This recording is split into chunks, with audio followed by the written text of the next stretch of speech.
Do you wish you knew exactly how to become his dream woman? If you knew what the men you actually want were looking for, wouldn't that make it so easy to have any man dangerously obsessed with you? There is a secret strategy to this, and I'm going to share it with you today. Shh, don't tell anyone. On today's show, we're going to be discussing how to become his dream woman so that the next man who approaches you that you actually want will already be head over heels in love with you before you even get an opportunity to open your mouth. Welcome to the Players Club. If you're paying attention to me and everyone else in the live stream, please say here present so that I know you're here and present and actively participating. How are all of you beautiful souls doing today? It's good to see you on this Monday afternoon. I'm feeling a little bit silly today. Okay, good to see you. How you doing? I see we got over in the TikTok chat. Let's start with TikTok chat. We got Scotty over here. We got SH over here. I think I saw Sharice earlier. We got Stormy as well. Ruzin, K-Mac, Mary, Kitty. Who else we got over here in the TikTok chat? Riza. I wish I could shout out who was first today. I can't see who was first. Kayla T, welcome all of you beautiful people in the TikTok chat. Over in the YouTube chat, we got Ivy, one of our amazing channel members. Is Ashley here? I don't see Ashley. Ashley was here I think she was like the first one to comment today, but I don't see her here now.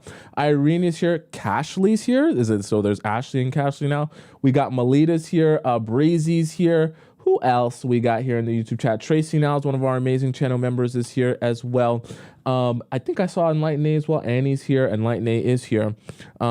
Welcome all of you beautiful people. And of course, in the YouTube chat, we got Missy America holding it all down as our moderator in there. Good to see you guys. Let's get started. I don't want to waste any time. All right. So number one. Now, we're going to hop into this, but I want you to know you have been tricked. Okay? Congratulations. Everyone clap it up. Clap it up for yourself. Clap it up for yourself. I want to see clapping hands in the chat. All right. Congratulations. You've been played. You've been tricked. And you've been bamboozled. You want to know why? Because the title of today's show is How to Become His Dream Woman, but I ain't going to teach you how to be his dream woman. I'm going to teach you how to become your dream woman, because that's the only way the men are going to want you and want to be in a relationship with you. So congratulations. You came here thinking I was going to tell you how to be a pick-me-sha, but we're never going to do that here. We're never going to do that here. You are going to learn lessons that will help you become a better version of yourself. Simultaneously, as you become a better version of yourself, you will also become more attractive to the men. That's just the reality, okay? There is no strategy that's going to help you learn how to scrub the floor better or cook better dishes or be a better chef that's going to make a man fall in love with you. You will only end up being more of a pick-me-sha.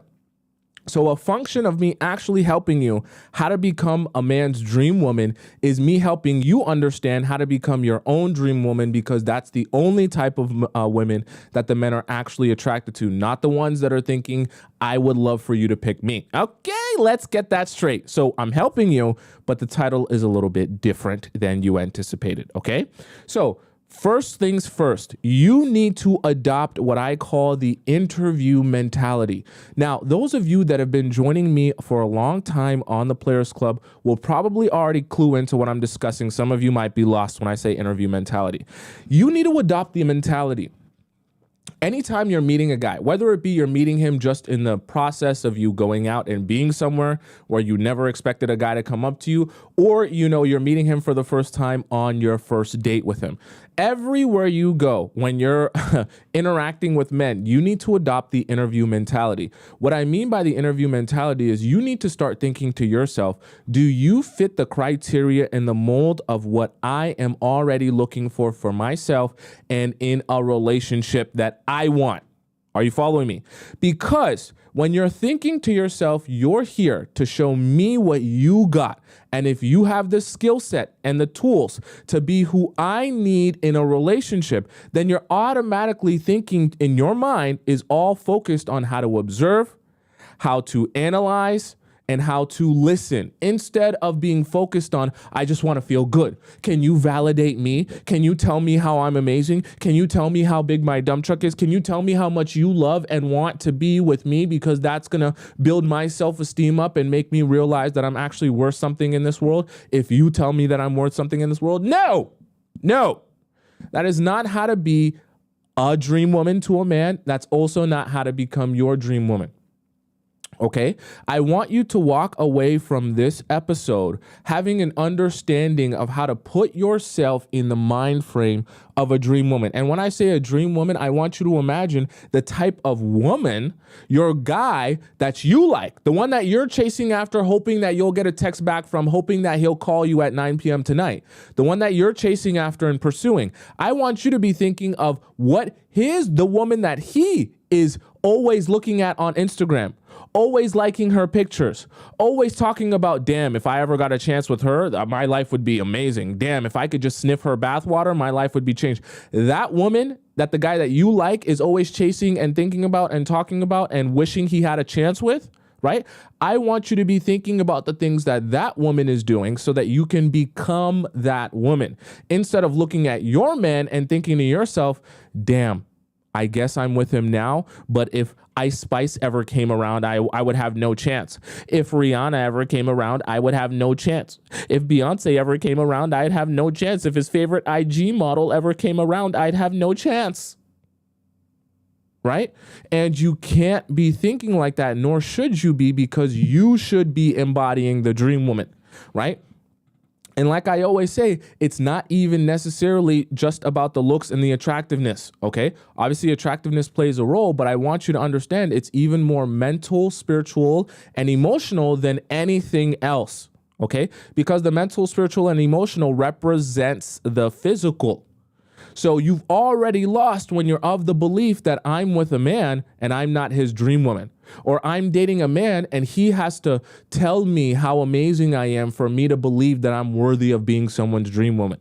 He has to validate me through his words and validate me by telling me how much he loves me and how valuable I am before I actually believe it. What I'm trying to help you understand is you need to flip-flop your mentality, and your mentality can't be focused on, I want you to prove to me that I'm actually valuable by validating me, and I want you to be thinking I'm already valuable. That's known. That's a fact that already exists in the universe. It's true. We don't need to spend a whole bunch of time on it. Let's now focus on if you're even valuable enough to be in a relationship with me. Okay. And I know when I say that, some of you are thinking to yourself, that sounds a little bit selfish, Tomisin. That sounds a little bit mean. That sounds a little bit like you don't really care about people like you. You can't just say I'm the best thing since sliced bread and you show me what you got. Yes, you can. Yes, you can. And people will treat you like a priority when you approach them that way, as if you're already sure of your value and you're here to show me if you have the enough value to be in a relationship with me. Never forget this. Okay? Pay attention to me. It's very pay attention early today. Never forget, you're the woman. Okay? I know that's a shocker to you. You're the woman. Oh my God. That means you're the feminine energy if we're talking about straight heterosexual relationships. Okay? That's all I'm talking about. That means you're embodying the feminine energy. That means your man who is in his masculine energy is going to be doing the approaching and the pursuing and the chasing. He sees ya and he wants ya. Because he sees ya and he wants ya, he tries to come get you. So he's trying to put his best foot forward. He's trying to say the right things. He's trying to do the right things. He's trying to show you that because I want you and want to be in a relationship with you, I will do what is necessary to prove to you that I'm the person and the man you should pick to be in your life and give full access to. He is trying to prove to you something in its essence and its foundation from the very beginning. So that means all you have to do from there is absolutely nothing, right? Because the foundation has already been set that he is approaching you because he wants something from you. So when you adopt an interview mentality, you're automatically in line with the foundation that has been set from the very beginning because he's in his masculine energy and he's the one pursuing you. So you're interviewing him, asking him questions, getting to know him better, trying to circumvent and figure out the truth about him, not the facade that he's going to try to present to you, so that you can better understand, are you the man I'm looking for? Are you the man for the job? Yes or no? The answer is only going to end up being one of those two things.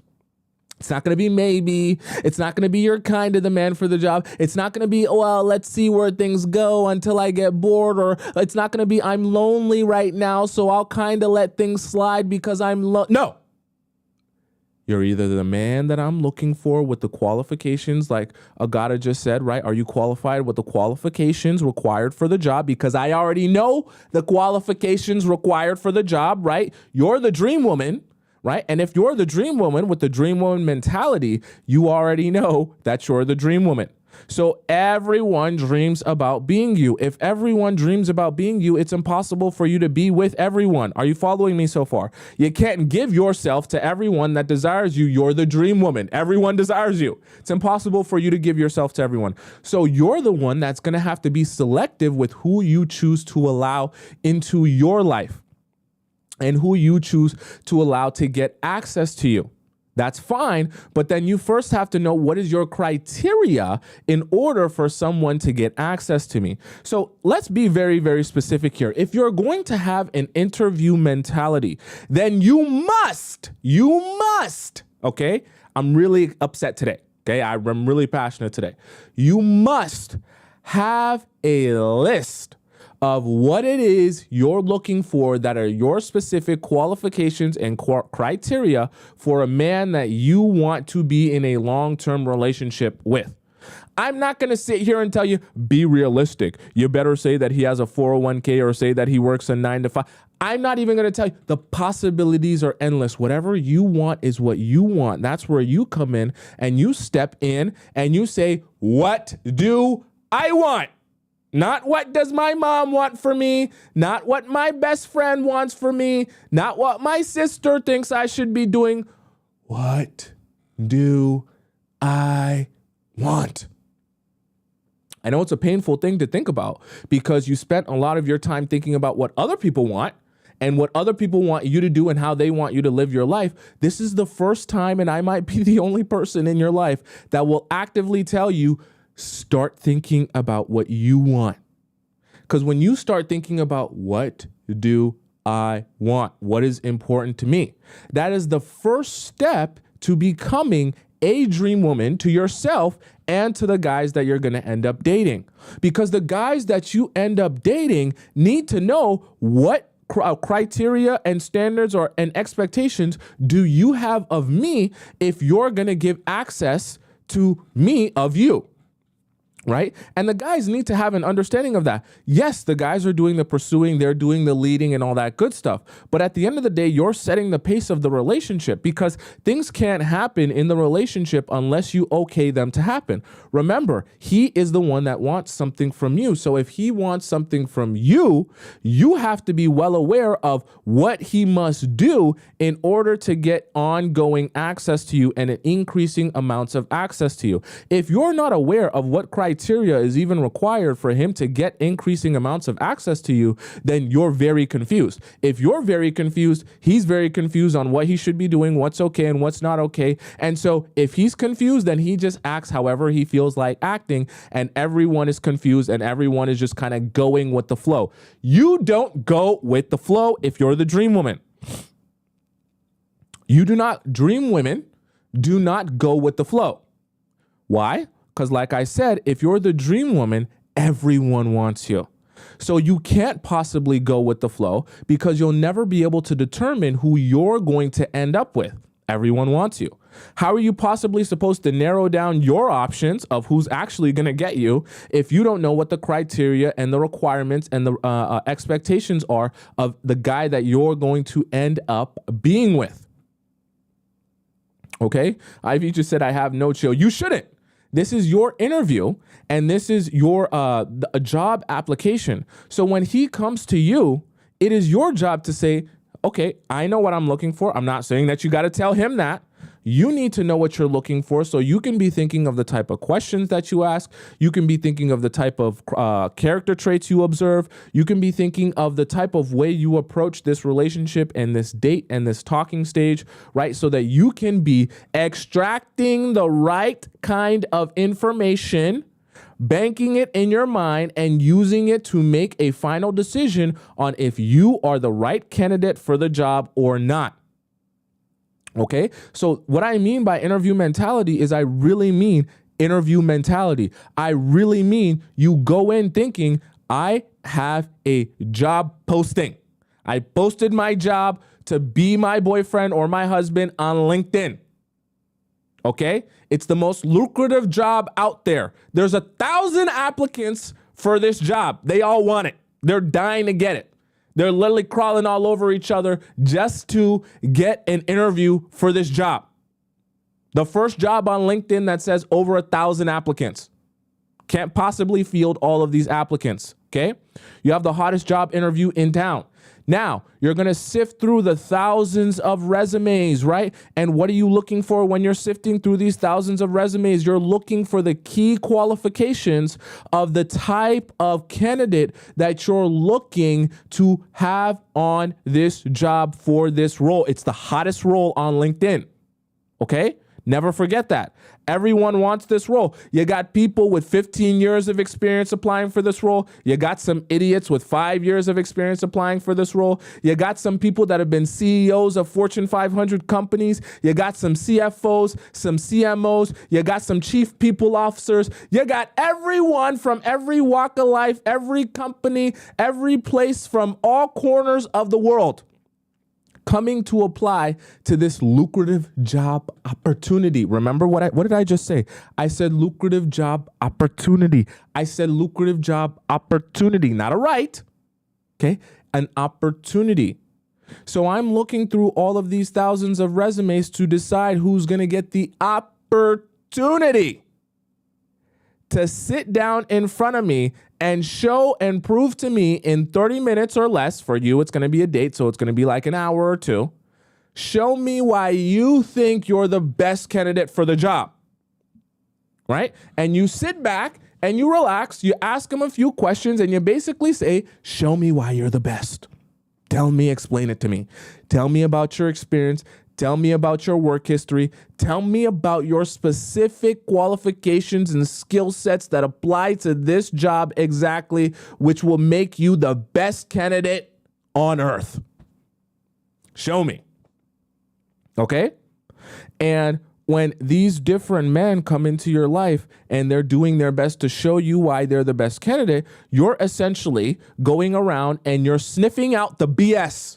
Because the same way you're going to have people lie on their resume to apply to a job, when you got 1,000 people applying to the same job and it's such a lucrative opportunity, the pay range is so high, the benefits are so crazy. Imagine someone getting to get inside you as a benefit for getting this job. That's crazy benefits, okay? That's some crazy work compensation. All right. And so if they're going to get those type of benefits, you have to treat this delicately and understand some people that want access to this job that come and interview for this job. A few of them are going to be lying on their resume. Are you following me?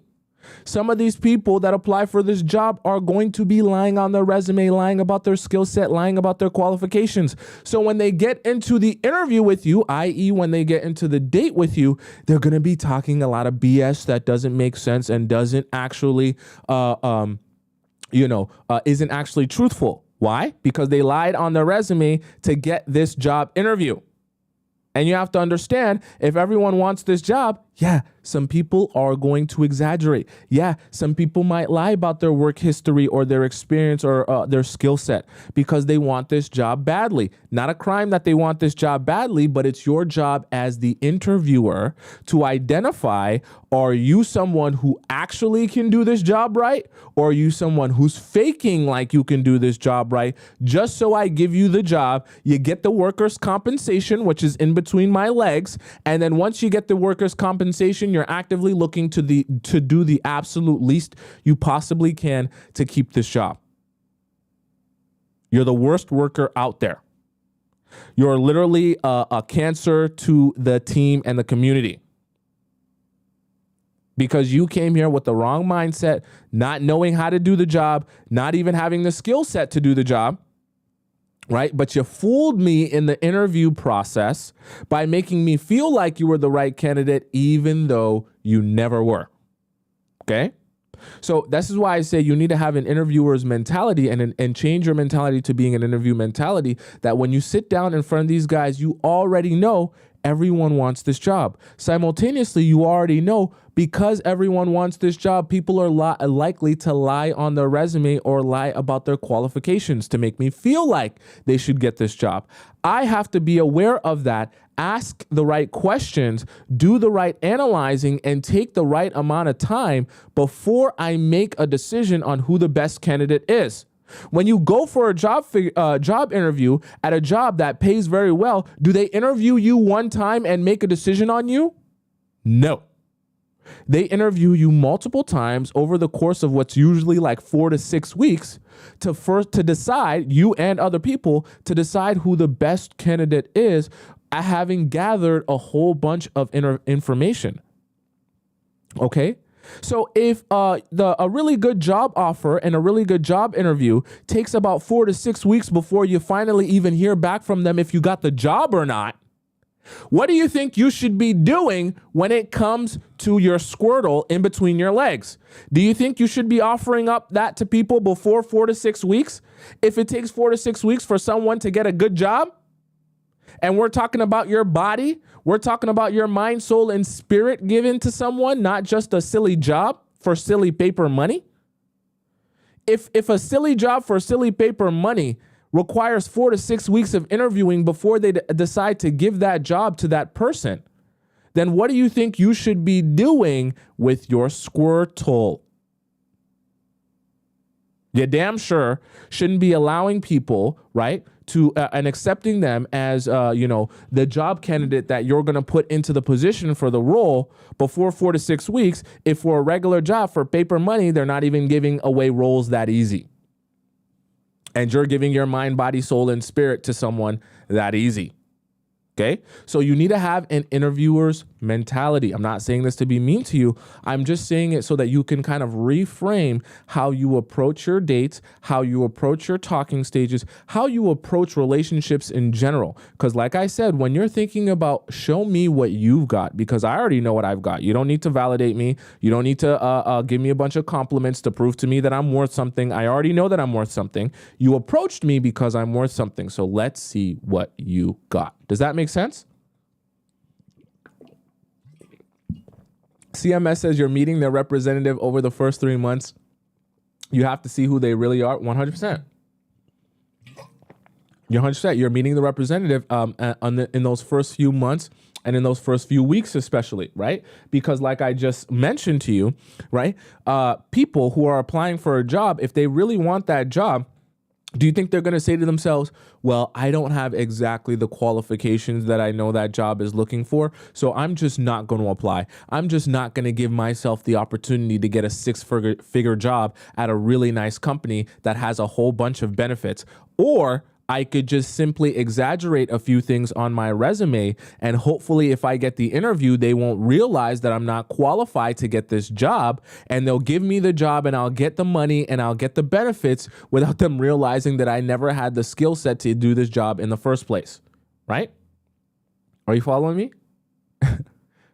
So very important to understand that, yes, people are going to lie on their resume. Yes, people are going to exaggerate their skill set and their qualifications. Why? Because they want the job.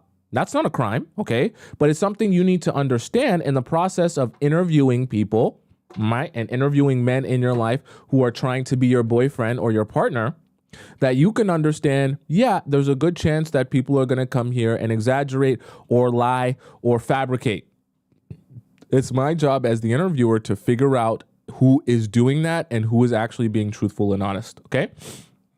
Now, number 2, okay? So first things first was the interview mentality. Number 2, you must, now all of these are a little bit business related, but you must hold your leverage.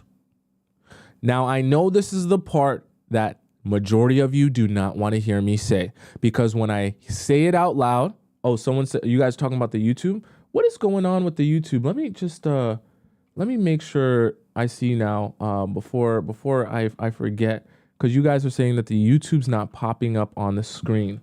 Let me check out why the YouTube is not popping up on the screen here. That is very interesting. Let's see here. Chatbot. Just give me 1 second, guys. I want to make sure that I fix this. Because last time this was happening, I'm not sure why it happened. So if I go over to chat here, okay, I think it should. Chatbot back online. Okay, we should be good now. It should pop up in the next five minutes or so. The chatbot in the YouTube. For some reason, it was clicked off. I don't know why it was clicked off. Okay. Save changes. All right. Yes, we should have it back in the next few minutes, maybe like 5 minutes. If it doesn't come back in 5 minutes, please spam the chatbot again. Okay. So, very important. I'm not ignoring you guys. I see what you said. All right. So very important. Number 2, hold your leverage. Do not. And I know you guys don't want to hear this. I know this is going to be very painful, and I know this is going to be hard to hear. You have to understand at the very beginning of your relationship, situationship, talking stage, whatever you want to call it, when a guy comes to you and he is in seek of you because he wants access to you, you have to understand that is when you have the most leverage, at the very, very beginning, right? At the beginning, you have the leverage because, like I said, he is the one approaching you. He is the one that wants something from you. He wants what's in between your legs. He wants more access to you, however you want to describe it. Now, because he wants something from you, you get to set the standards and expectations, like I said before. That's why you're interviewing him. But you also have to understand that is the place where you have all the leverage. That is the place where you're the most powerful. That is the place where you get the ability to literally say to yourself, all I have to do is withdraw from you, because if I withdraw from you and I have all the leverage, nothing else needs to be said. Because when I have all the leverage and I withdraw from you, you're already in seek of something from me. And when I've given you nothing and you have no leveraging negotiating power, and I make a threat that I might walk away from you, right, by withdrawing from you, that is painful for you. And then you subconsciously say to yourself, I can't allow you to walk away from me. I can't let this go. I can't let this relationship go. I can't let this person go. I can't let you just walk out the door scot-free. I want access to you, right? I still want to be in this situation. I still want to be in this relationship. Or I still want to explore this because I want access to you. Okay, let me make sure that this is working how it's supposed to work here. I know, guys, the botrex thing isn't in the thing where it's supposed to be. Let me just make sure. I don't know why this is doing that. Let's see here. Preview. Sorry, guys. I just want to make sure I can pull up the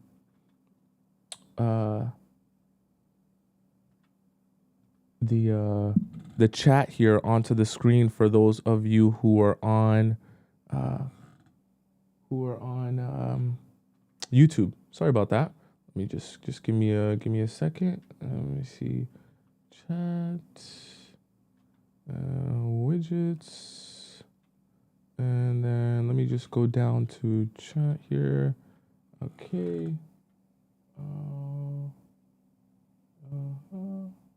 It should be hide comments. Okay, if you guys send a message, send some messages into the YouTube chat so then I can just see here and see if they're gonna pop up here. Okay. Spam some messages there.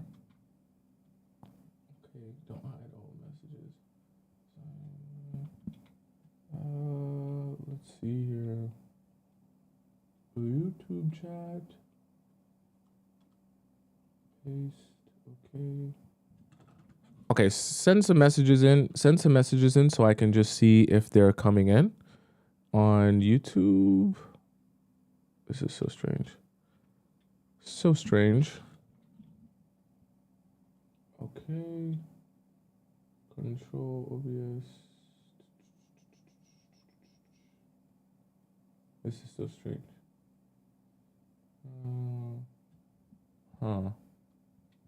For some reason, they're not popping up on TikTok. I'm sorry, on YouTube. Very, very strange activity.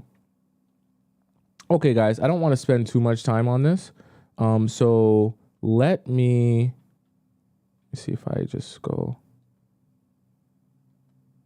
because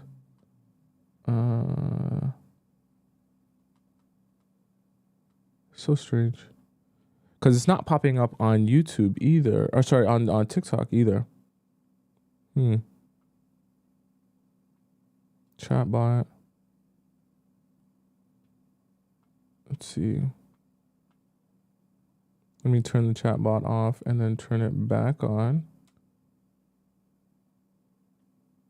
Chat alerts, voice and messages, profile.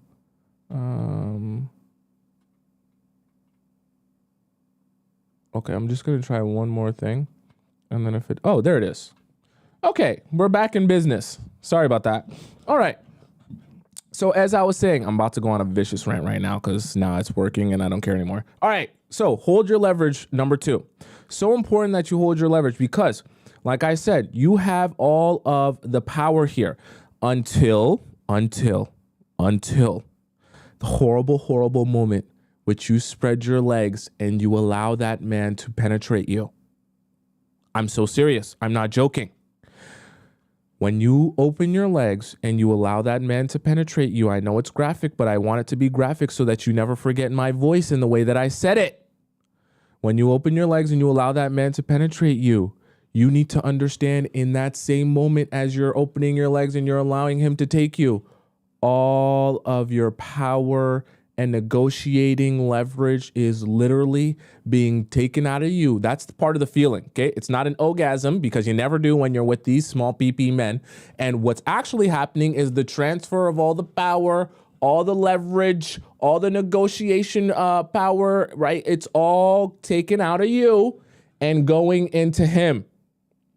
Right? Tracy now says, right, while he's jackrabbiting himself inside of you for 90 seconds, during that 90 seconds, it's a transfer of power and negotiating leverage. Because now that you have slept with him, you have given him all of the negotiating leverage. He now gets to hold the cards and say, ha ha, you've slept with me now. Grave mistake. Grave mistake. Because now that you've slept with me, before actually ensuring that I'm the right person for the job, now, if I present to you problems in the relationship, now, if I don't approach this the right way, I disrespect you, I talk to this girl, you find out I'm dating this girl, you find out I'm doing this with this person, I say, oh, let's just see where things go type of thing, and you're like, whoa, whoa, whoa, whoa, whoa, whoa. I thought we were building something. I thought you were the person for the job. And he says, no, actually, I'm off the street and I copied and pasted my resume from someone who can actually do this job. I just wanted the workers' compensation and the benefits. Now that I've got that, I'm going to show you how horrible of an employee I am. Okay? But now you're in pain because you're thinking to yourself, I've denied so many other amazing candidates for this position. Right? And I've given my all and invested it into you. Now I'm fully invested into you being the person who has this job opportunity. You're the person who's supposed to fill this role and take this company to the next level. And now that I finally committed myself to you and all the amazing candidates who wanted this job opportunity now have jobs at other places, so I can't get them and interview them anymore. Now I literally am stuck with you and I have nowhere to go from here. And I don't know what to do from here because now, even though I want so badly to fire you from this job, you're the worst employee ever. Even though I want so badly to let you go, I cannot, because if I let you go, then there will be no one in this position that can fill this position that is needed. So rather than having no one in this position, or rather than wasting this entire hire, I'll just keep you in this position even though I know it doesn't benefit me or the company. Okay? And so what I mean by that is, in your position, you start thinking to yourself, well, I already wasted a body. I already spent this time with you. I already got to know you and I thought we were building something and I already gave you my Squirtle. So now, if you're not with me, now if we're not in a relationship, it's going to be a total waste of time, energy, and a waste of a body. That is pain for you. And the thing about it is, as time goes on, it becomes an increasing amount of pain for you. What I mean by that is, as time is going on, that means more investment, that means more energy spent. And as more time and more energy and more investment gets put into that guy, it makes it increasingly even more painful for you to actually walk away from him because you're like, I've wasted so much time and energy and effort. Okay, so it's like a snowball effect where the more time and energy you put in, the more painful it is to walk away. And the more painful it is to walk away, the longer you stay, which makes it more painful to walk away. Right? And so you need to understand now, I know that it's easier said than done because we all have urges, okay? And we all want things. By the way, guys, for those of you who have urges, this is why part of the reason why I tell you guys on the show, and I know you guys always think I'm joking when I bring it up, but part of the problem is when you're so horned up and you have so many urges that you can't actually think straight about keeping your leverage and how important it is to hold your leverage throughout the relationship until you can determine what's actually, who's actually here for the right reasons. Part of the thing that I always tell you guys, go and get you that Tracy's dog. And it's not meant to be a joke. It's actually meant to help you so that when you go out on these dates, you can have a clear mind and at least satisfy yourself somewhat that you're not going out into your relationships hungry and desperate saying, oh my God, I haven't had anything penetrate me or slurp me and suck me in so long. If you're going to do that, the way I just feel, if I'm just going to be touched right now, it's going to change my life. And when you put your hands on me, I can't think straight. You can't be in a state like that. Okay. We all get there.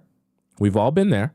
But if you're in a state like that, it'll be very difficult and hard for you to fight the temptation of knowing that, okay, I know that I'm, really horned up right now. I know I'm feeling things right now, but at the end of the day, I need to hold my negotiating power and my leverage here.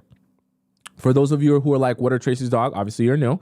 Tracy's dog is the toy that I recommend to all of you to go and get so that you can satisfy yourself, especially before you go out on these dates. And then you can be thinking of, okay, how do I analyze you properly instead of just thinking about the upcoming pleasure or how good it feels to be touched by you type of thing. All right. And for those of you who are wanting to get that, I put it in the link in my description here. If you're on YouTube watching, where you can get that and you can get a discount on it. It's in the link in the description. All right. And if you're on TikTok, you can go over to my TikTok bio on my profile. You can click it. You just go down to affiliate links and you'll see it there. You can purchase one of the 3 versions. They all work amazing. I'd advise you to get the one with the remote. Okay. Don't ask me why. I'm just trying to actually help you. And I know it sounds very silly when I'm saying it like that, but I'm trying to actually help you because it helps you keep a clear mind, right? And I know that this one works regardless of what type of girl you are. Let's move on from that conversation because we don't need to stay there for too long, okay? It'll help you. Just trust me. Now, so holding your leverage is so important, right? And understanding why you need to hold your lever, but you also need to understand why you're holding your leverage and what you're actually doing here. You need, like I said, you need to understand that you're doing it because at the end of the day, you need to be sniffing out who are the BSers from who are really here for a real opportunity to prove something to you and actually build a relationship with you. If they're a BSer, if they were lying on their resume, you need to be able to sniff that out. You can't sniff that out if you're giving yourself to him because that clouds your judgment, number one, especially if he D's you down. God forbid he D's you down, because then you'll literally lose your mind. Okay. And then second of all, once you give yourself to him, you've lost all your negotiating power.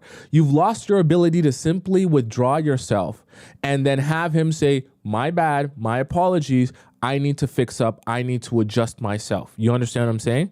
Now, obviously, when you're in a full relationship with a guy, you're going to sleep with him. But it's a different case because not only does he want to be with you physically, but he wants you emotionally and he wants to build this relationship with you. So when you withdraw yourself from a guy who's actually trying to build a serious relationship with you, the pain is not just going to be associated with him thinking that I might not be able to sleep with you. It's going to be associated with the fact that he feels like, hey, the person that I want to build a long-term relationship with is withdrawing from me and I don't want that. Okay. So it works all the same when you're in a long-term relationship. So don't be thinking that you can never sleep with the guy. You can, but it should be an established long-term relationship where he also acknowledges that, not just you. All right.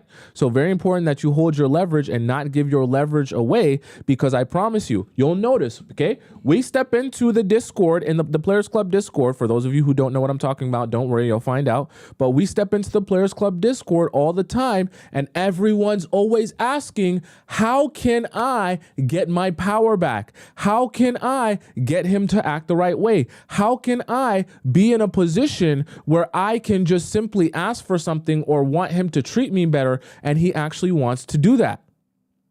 And the unfortunate part about it is all of what you wanted, right? All of identifying that, hey, I expect you to act like this. I expect you to approach me like this. I expect you to respect me like this.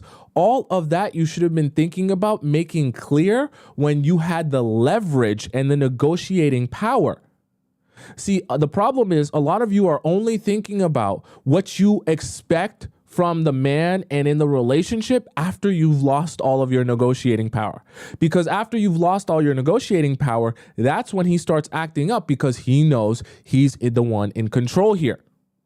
Right? And once he knows he's in control, he starts acting up, acting crazy. And you're thinking to yourself, damn, how do I recover this and get some of my power back and get him to act the right way, even though I have no negotiating leverage? You got to hold on to that negotiating leverage for dear life. I know it sounds horrible and I know it sounds really stingy, but I need to be honest with you. If I'm trying to help you get what you want, if I'm trying to help you be a dream woman, you have to hold on to your negotiating leverage. Okay, because the reality of it is a dream woman feels very unattainable. A dream woman feels like she can't be gotten. A dream woman feels like I have to do so much and work so hard to just get a possible sniff of her bathwater. Think about the type of comments that men are commenting on the girls that all the guys are chasing after. Have you ever gone and stepped inside someone like Ice Spice's comments? Someone like who's another young hottie, Camila Cabello's comments? Have you ever stepped inside to who's a really big thirst trap, Sexy Red's comments, right? Or whoever your man's favorite celebrity is, Georgia Smith, Maya Jama. I seen someone talk about that, right? And stepped into the comments and guys are saying things like, I would drink your bath, Tyla, right? I would drink your bath water.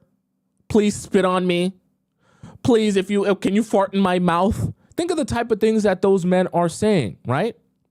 In their mind, they're thinking my dream woman is so unattainable, so far out of my reach. Just to be able to drink the bathwater of my dream woman would be enough.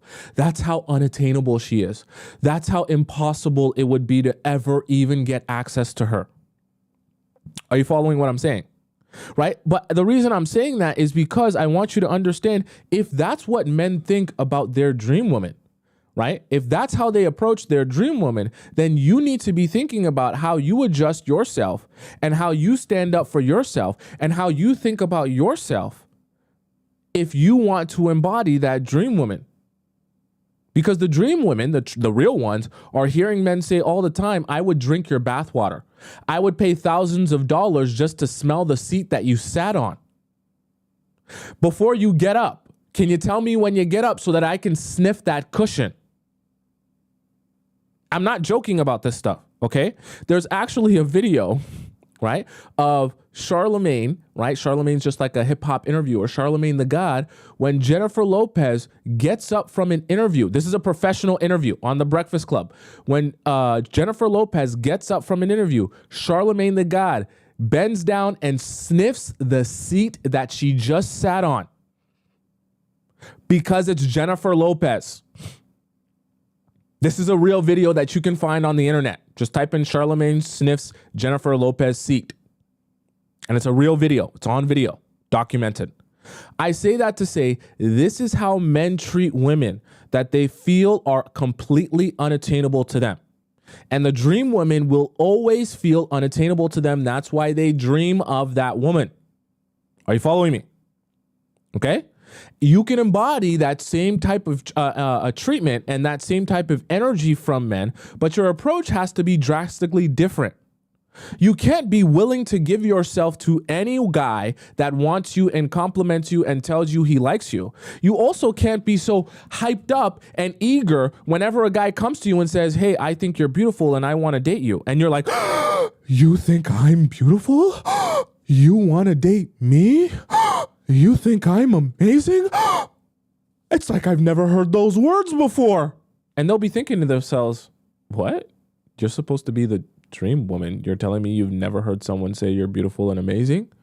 This is the crazy part. Guys are literally expecting that when they approach you on that type of energy that I want you, I want to be with you, I want to marry you, I want to do this with you. They're expecting you that if you're the dream woman, you say, okay, cool, get in line. They're actually expecting you to be mean to them because it's congruent with you being the dream woman that's unattainable. If I know you're a dream woman, I also know not just me, but every single other guy here would gladly crawl on glass for miles just to sniff your butthole. If I'm a guy and I can see that and notice that, when I finally get a chance to approach you and you're unimpressed by me because thousands of other men also approach you, it makes sense. Right? The logic works. So I treat you the way that I observe you to be like. Vice versa, if I have the thought that you're a dream woman and all the guys want you, but by the time I finally approach you and I'm here with you, you're like super excited just to be with me and get an opportunity with me. And you're super excited that I would want you. It makes me feel like maybe I observed the wrong thing. Because a dream woman would have tons of guys approaching them. So I'm actually expecting this to be difficult and for you to be a little bit mean to me that I would have to try way, way harder because everyone wants you. Why are you so excited to be with me? Why are you so hyped up that someone finally wants you as if no one wants you? It does not make sense. Okay? And I know for some of you, you're thinking to yourself, damn, that's a lot of work. So you're telling me I got to be mean to these guys? Yes. Yes. Yes. I tell you, if you want to be a dream woman, you're going to have to be mean simply because that is in alignment with what guys expect from a woman who is unattainable. They're not expecting a woman who's unattainable to be super nice and friendly and kind to them when they haven't done anything or shown them to be anyone of value. It doesn't make logical sense to them. So they treat you differently because they're of the mind frame. If you were the type of girl that everyone was chasing after, you wouldn't be so happy-go-lucky and happy that I would just want to spend some time with you. In fact, I would be the one having to beg you for some time and some attention. Okay? They're expecting to have to beg you. I know it sounds horrible. I know it sounds stupid and dumb, but it's the truth. Okay? Does that make sense? Someone says, can't we just be who we are? Now, listen, I want to make this very clear. I'm never telling any of you that you should be someone different, that you should change your personality. However, I do want you to understand, first of all, there's a strategy to everything. So even being the most desirable version of yourself, there is a strategy to that. Notice I said the most desirable version of yourself, not the most desirable version of someone else.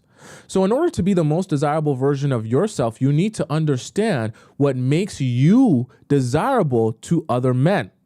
And the most amazing part about it is that the most desirable version of yourself is actually someone who invests more into you than you invest into the guys. Because a function of who you are as a woman in your feminine energy is not someone that needs to be chasing or pursuing men to get them to notice you. It's that the men come and chase after you and pursue you because they notice you and they want you. So the more you invest yourself, the more you increase your value and desirability, and the more the men notice you and say, I want to be with you. So it works all hand in hand, right? The most desirable version of you is not someone that does more for the guys. It's someone that does more for you. And I'm trying to, in the Players Club, I'm really trying to like shape and shift your understanding of that, because you can actually accomplish two goals at once, not realizing that in the end, it benefits you both ways. You following what I'm saying? Right? Does that make sense?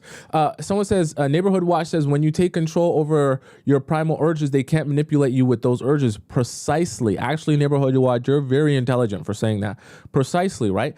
Part of joining the Players Club is understanding the ways that you get triggered and become emotional and get manipulated by other people, specifically the men, how you can counteract that so it doesn't happen to you, but also understanding how you can trigger him in ways where he reacts and responds to you without even having control or an understanding of why he's reacting and responding to you that way.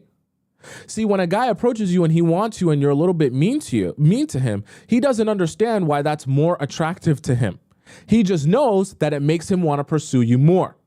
He doesn't realize that he's being triggered by his natural inclination to want to chase and pursue after something that he wants. So when there's a challenge or an obstacle presented to him because for the thing that he wants or desires in his life, it's natural to him to say, okay, that means I have to work harder. But he doesn't realize he's responding to you that way because of what's already existing inside him. Okay, so number 1 was interview mentality. Number 2 was hold your leverage.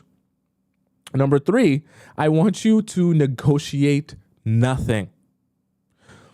I know this sounds very mean, very upfront, but I want you to understand, like I said in the beginning, when the guys are approaching you, you don't need to negotiate anything.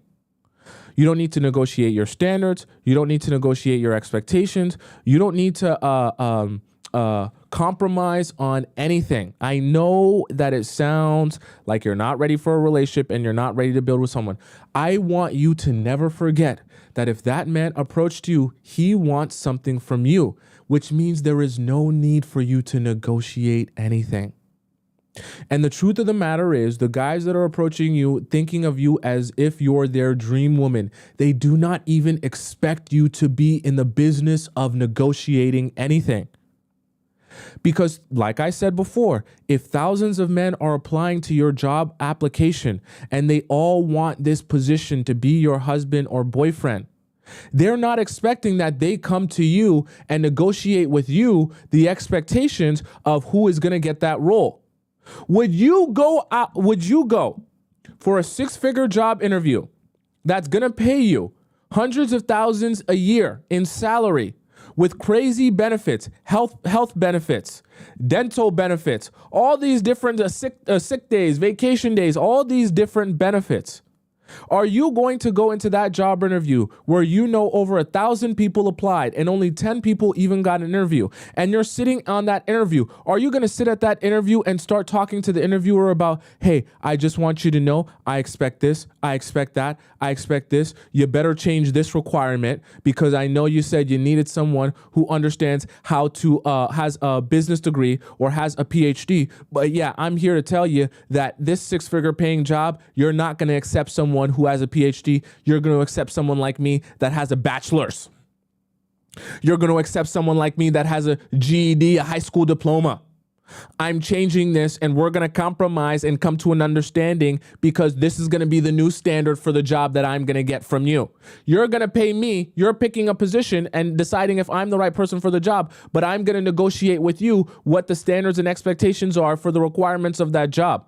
How stupid would you sound going to a job interview, telling them about what they should expect from you and negotiating with them what the expectations are and requirements are for that job. So the same way that sounds very silly to do is the same way I want you to be thinking. If a guy is approaching you because he wants you, why are you negotiating with him what the standards and expectations should be when you are the one that sets the standards and expectations? A dream woman who has a dream job application is not going to be negotiating with the men who are crawling on glass and desperate for her that, hey, yeah, you can go talk to this girl and talk to that girl and sleep with a bunch of people and not have clarity and not have consistency because, you know, I'm in the business of negotiating with you because I really want someone to fill this role. I really want someone for this position of my boyfriend and husband. And because I really want it and I really like you and I really want it to be with you, despite the fact that you're not reaching the qualifications and the standards, let's see if we can come to some sort of compromise on lowering the standards and expectations and negotiating that down. Why are you negotiating against yourself? Doesn't make logical sense. He's here for a job that he wants of you, from you. And if he's here because he wants something from you, you negotiate nothing you don't need to. It's not your job to. It's his job to decide for himself if he's ready to meet those standards and expectations that you have already set. Part of the reason why I said at the very beginning, you need to have an interview's mind mentality. Okay, so the interview mentality was number 1. Number 2 was to hold your leverage. No, number 3 was to negotiate nothing. Number 4, now this is where it gets very interesting.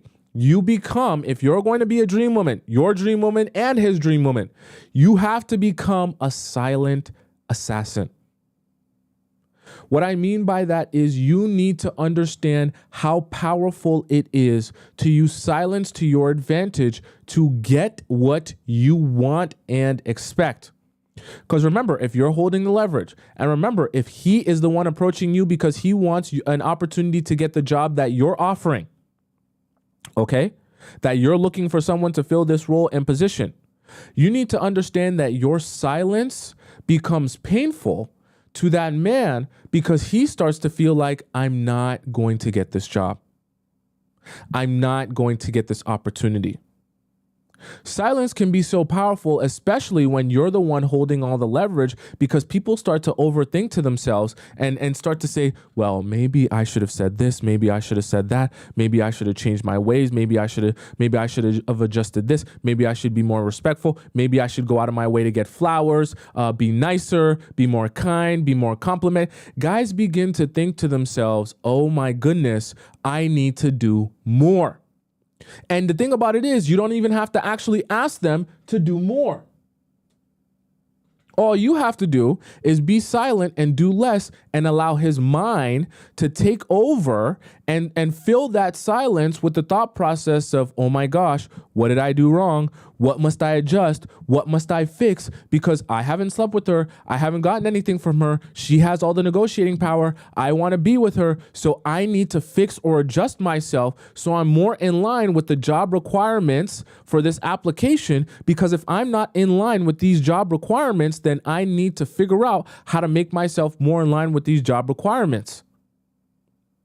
If you're in an interview process and someone was able to tell you, yeah, you're one of the weaker candidates right now because of A, B, C, and D, you're going to be thinking about, how do I make myself into one of the stronger candidates by adjusting my approach so that I address A, B, C, and D and become one of the stronger candidates. It's the same thing when you become a silent assassin and understand how doing nothing and being silent will get you what you're looking for a lot of times. And it'll also have the guys approaching you with the proper mindset that will get you what you want to see in your situationships, relationships, talking stages, whatever. Then you'll understand, right, how and why this is so powerful. When you just be quiet. Don't say nothing. Right? Because by the time you don't say nothing, he'll come to you asking you, hey, I apologize. I was thinking about this. I apologize for what I did. I didn't realize that I offended you, or I should have approached it different. And you'll be shocked When you become a silent assassin, you'll be shocked about how men approach you so much differently. And the things that you didn't even think required addressing, they're already addressing them because they're thinking in their mind, I should address this before she even brings it up so that she knows that I really care about this and care about this relationship. Right? And the reason I'm bringing up being a silent assassin is because, like I said before, think about the mentality of a dream woman.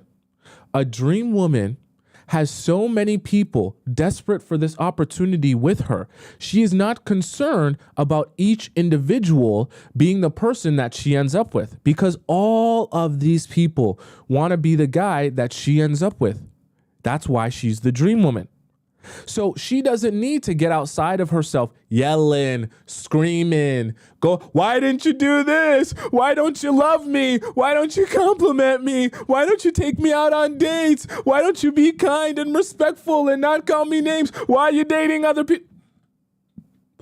Why would the dream woman be doing that? Doesn't make any sort of sense.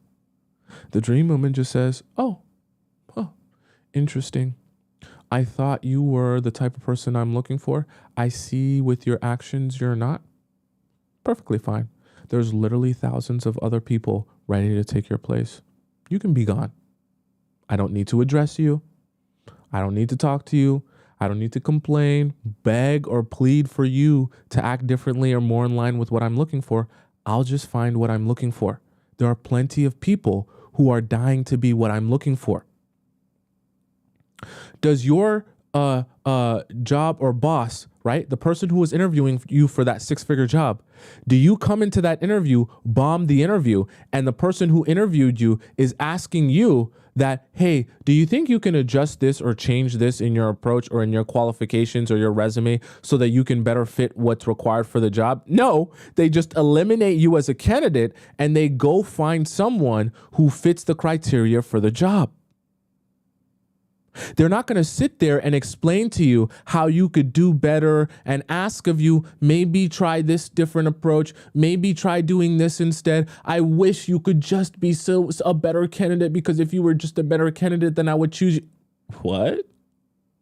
When there's thousands of people ready to be the right candidate, thousands of people who are qualified, thousands of people with the skill set, I'll just go and interview those people, and those people will come correctly. Those people will come with the right approach. Those people will be the ones chosen for this job role. That's why you have to have an interviewer's mentality in order to be a dream woman. I know it sounds a little bit, you're kind of just like, what is interviewer's mentality to be a dream woman? Yes. Because with the interviewer's mentality, you'll be thinking about this like as if you're the boss of this business, of this company, and you're looking for the right candidate, which you are, right? You're giving something and you're offering something up to people who want that thing from you, similar to a job. So you have to be thinking the same way a boss would be who's interviewing people for a job. Okay, so interview mentality, hold your leverage, negotiate nothing, silent assassin. And number 5, I want you to begin living your identity. This is the one where all of you are not going to like, actually, I want you to stop. I said actually. Actually, I want all of you to stop pooping, pull your pants up, focus on me, look in my eyes, pay very close attention now because this will tie in everything that we just discussed. And I want this all to make sense for you so that you can actually take the right things away from this. You need to live your identity. So what I mean by that, this is where this requires honesty and this is painful. So if you're thinking in your mind, I want to be his dream woman, I also simultaneously just want to be a dream woman in general. You need to be very honest with yourself. Are you currently doing the things, talking the way a dream woman will, hanging out with the type of people a dream woman would be, carrying yourself the way a dream woman does? And one of the most important things, I want you to hear my words. Please don't make this mistake.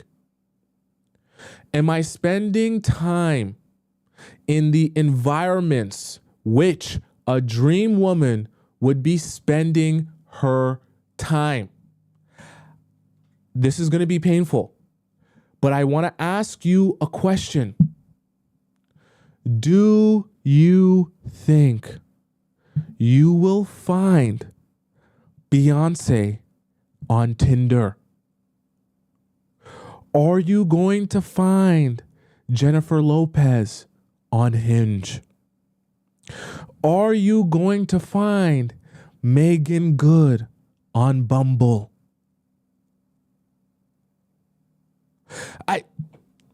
I don't want to upset you, but if you want to embody the type of woman you see all the men gawking over, desperate for, trying to sniff their butthole, drink their bath water, you need to be living in that same identity.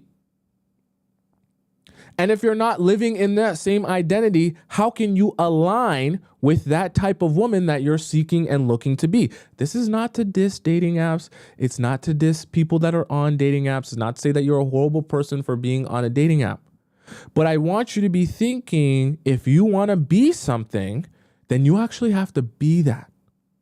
And for some of you, that's going to require a change in your environment, or a change in your friendships, or a change in the way you carry yourself, or the way you go about your relationships or dating stages or talking stages. That's a painful reality to come to, but it is the reality that's actually going to help you get to where you want to go. Okay? So for some of you, you might have more things to change or adjust than others, right? The best part about it is, though, is that as you're changing it to be more of a guy's dream woman, simultaneously, you'll actually become more of your own dream woman. You'll have more confidence in yourself, which will also in turn make you more attractive to those men who are going to be chasing and pursuing after you. Once again, I didn't make that example to scare you away from ever using a dating app and to make you feel like a piece of garbage for using a dating app.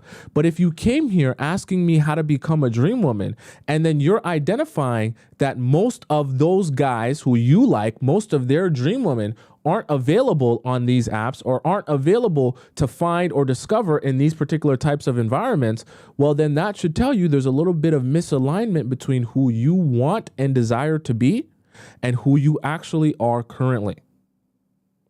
Okay? That's not a bad thing. We all go through that, including me. I've been through that myself in having to come to the realization that who I want to be and who I'm embodying now are misaligned. And if I want to be the person, right? If I want to embody the person that I want to become, then I actually have to start doing those things, right? Talking like that person, right? Spending my time in places that that person would spend their time and energy in. Having friends that are the same as the type of person who would have those be in that position. Okay? The first step to being a CEO is not running a Fortune 500 company. The first step to being a CEO is acting like a CEO. One doesn't come before the other.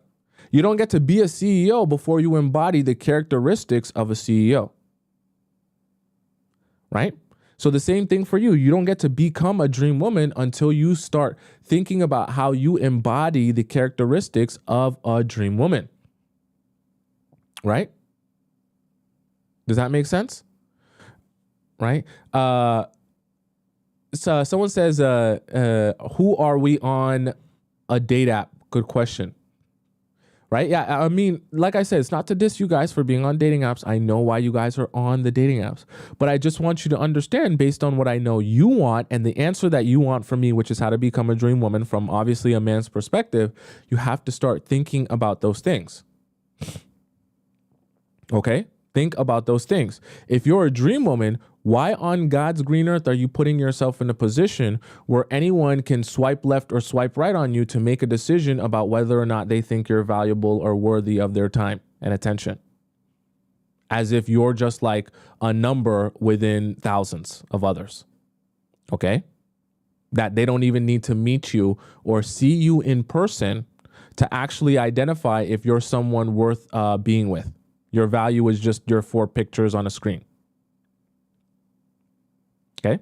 And I'm coming up with I'll actually give you guys this secret, and I'm going to say this a couple of times throughout the show. I'm working on a very special project to actually solve the problem that a lot of you guys are facing on dating apps. I will not discuss it yet until it's time to address it, but I'll say this secret to you. My advice to you, let me put this down into the chat here. My advice to you is to join my email subscription list if you want access to that as soon as it goes live. Okay, so that would be my advice to you for those of you who want access to that. And I'll make sure, if you want to subscribe to my email list, it's over in the link in my bio. If you're on TikTok, right, you just go into that link and you'll see how to subscribe to my email list. And it's also pinned in the message here, and I'll put it down in the description as well. All right, so you can join my email list if you want to see how I'm going to solve that problem that a lot of you have been facing. All right, because I know a lot of you have been facing that. Whoops, let me put that the right way. Let's see, copy here, paste it here, and there we go. All right, do you guys have any more questions about what we just discussed today? Okay, I want to know if you guys have any more questions about anything we discussed today so that I can answer every single one of your questions. All right, I don't want us to have any bit of confusion here. All right. Iada says, what about men approaching me by texting me on Insta? Is it the same as low level? I would advise you to be only available in the places, right, that you think are, I'll say this. My best advice to you is to only have men be able to approach you by doing real work of seeing you, coming up to you, saying words to you, being nice, genuine, caring, respectful. And that's the only way they're going to get your number. That's my advice to you. Because why? That's the most challenging way for men to get access to you. But it's good because you're going to weed out a lot of the low quality men who are only looking to make it easy for themselves to get access to you. Right? Does that make sense? Tito says, Tomisin, how do I be his dream girl if we are already locked in? Do I still be scarce, or can I be my crackhead self? That's funny, Tito's. Like I always tell you guys, I'm not telling you that you should change your personality or who you are. I want you to be you. But also in the process of you being you and you being your own regular everyday crackhead personality, there is a way to not only just be you, but like be invested in you, where your life is not all about the person that you're in a relationship with, okay? And that's not a crime to be invested in you, especially as a woman, okay? And have your own things for yourself. Because you're not then scarce just for the simple reason that, oh, I'm playing a game with you trying to be scarce. You're scarce because you actually have time and energy invested in things for you that's not just about him and being with him. Guys see that and they think, I want to be a part of what you got going on, because the fact that you're so focused on you is actually more attractive to me. Unfortunately, guys are the least attractive to the women who are always thinking, how can I do more for you? And how can I, only focus all my time and energy on you and not have anything for myself? Unfortunately, okay? I wish I could change it so it could be different, but I don't get to make those rules, right? Lee says, should you explicitly, let me scroll up. She says, should you explicitly tell the man that you won't sleep with him until a committed relationship? I see, this is what I advise you guys. And actually, I'm so glad you asked this, Lee. I advise you to never, okay, go up onto a dating or a talking stage trying to talk a big game. Why? It just makes it look like you're trying to prove a point. And the really horrible part, horrific, worst thing you can do. The worst thing you can do is go up to a guy that you're seeing or talking to or dating and start telling him how you're so big and bad, how you're not going to allow any guy to sleep with you or get anything from you until he's committed to you, only to end up opening your legs and allowing him to penetrate you a couple weeks down the line. And you say that, oh, it was just the heat of the moment, or just because we were getting really close, or just because I couldn't help myself. You will look like such a babbling idiot. After you do that, the man that you're talking to will never, ever, ever again take you seriously. Once you do that. Once you come on that date, I hope you know I don't sleep with men on the first night, second night. If you're here with me, you better be here for the long haul because I don't spread my legs for anyone. You better believe me. I'm not giving myself to, if you think you're going to come here and you're going to sleep with me, ha, ha, ha, you're sadly mistaken. And he's thinking they're saying, okay, challenge accepted. So then he's going to tell you everything you want to hear. He's going to try to push all the buttons he possibly can. He's going to try to get you emotional, feel on you, see what your weak points are. And then when you finally fold, thinking, oh, I'm folding because this is different. My relationship with you is different. The intimacy that we share is different. The connection and the passion is so strong, so intense that I just, it's something I've never felt before. That's why I give myself to you. And then he's going to say, ha ha, you're an idiot. You just finished telling me how little to no one will ever get access to you. And look what I did in a couple of weeks. You look like a dum-dum. Okay? So my advice to you is to just do it. Not be focused on trying to talk a big game. Because the truth of the matter is, it's only going to be more of an ego boost for the guys to think to themselves, whoo, what a challenge now. Let's see if you actually stick through with it. And they're going to be thinking of all the different ways they can test you and tempt you into going back on your word. And it'll become more for them about the validation of being able to feel like they're so persuasive that even when you tell them that you can't sleep with them, right? That they can't sleep with you, then they'll be thinking, okay, so what must I do to get you to sleep with me or to get you to do something with me or to get you to go back on your word? Right? All I want you to do is show them that by not putting yourself in a position where you can easily be tempted. So that's why I say, for those of you who need it, go down into the link in my description on YouTube or over on TikTok. Just go in my link at the bio, go where it says affiliate links, right? And go and get you that Tracy's Dog toy, right? It's a little bit of a discount for you guys who get it from my referral link. And you can then satisfy yourself before you go out on these dates that the moment he says, let's go back to my place and drink wine on the first date, you say, nope, I've already been penetrated hours before I came here, already been vacuumed up and slurped up hours before I came here. I don't need to go to your place for any sort of wine. Not a Riesling, not a Mimosa, not a Pinot Grigio, okay? Not a Cabernet, nothing. Not a Negro, nothing. No type of wine, all right? None of that. Does that make sense to you guys? Okay? So, with that being said, do you know what time it is? It's a very special time, and I want to share with you with a little song. Do you know what time it is? Can you tell me what time it is? Here we go now. Do you know what time it is? Can you tell me what time it is? Here we go now. Do you know what time it is? Can you tell me what time it is? Here we go now. Do you know what time it is? Can you tell me what time it is? In the chat now. What time is it? In the chat now. Tell me what time is it? In the chat now. What time is it? In the chat now. Tell me what time it is. Do you know what time it is? Do you know what time it is? I wanted you to break it down. Do you know what time it is? Do you know what time it is? Can you break it down for me? Do you know what time it is? Do you know what time it is? Can you break it down for me? Do you know what time it is? Do you know what time it is? Can you break it down for me?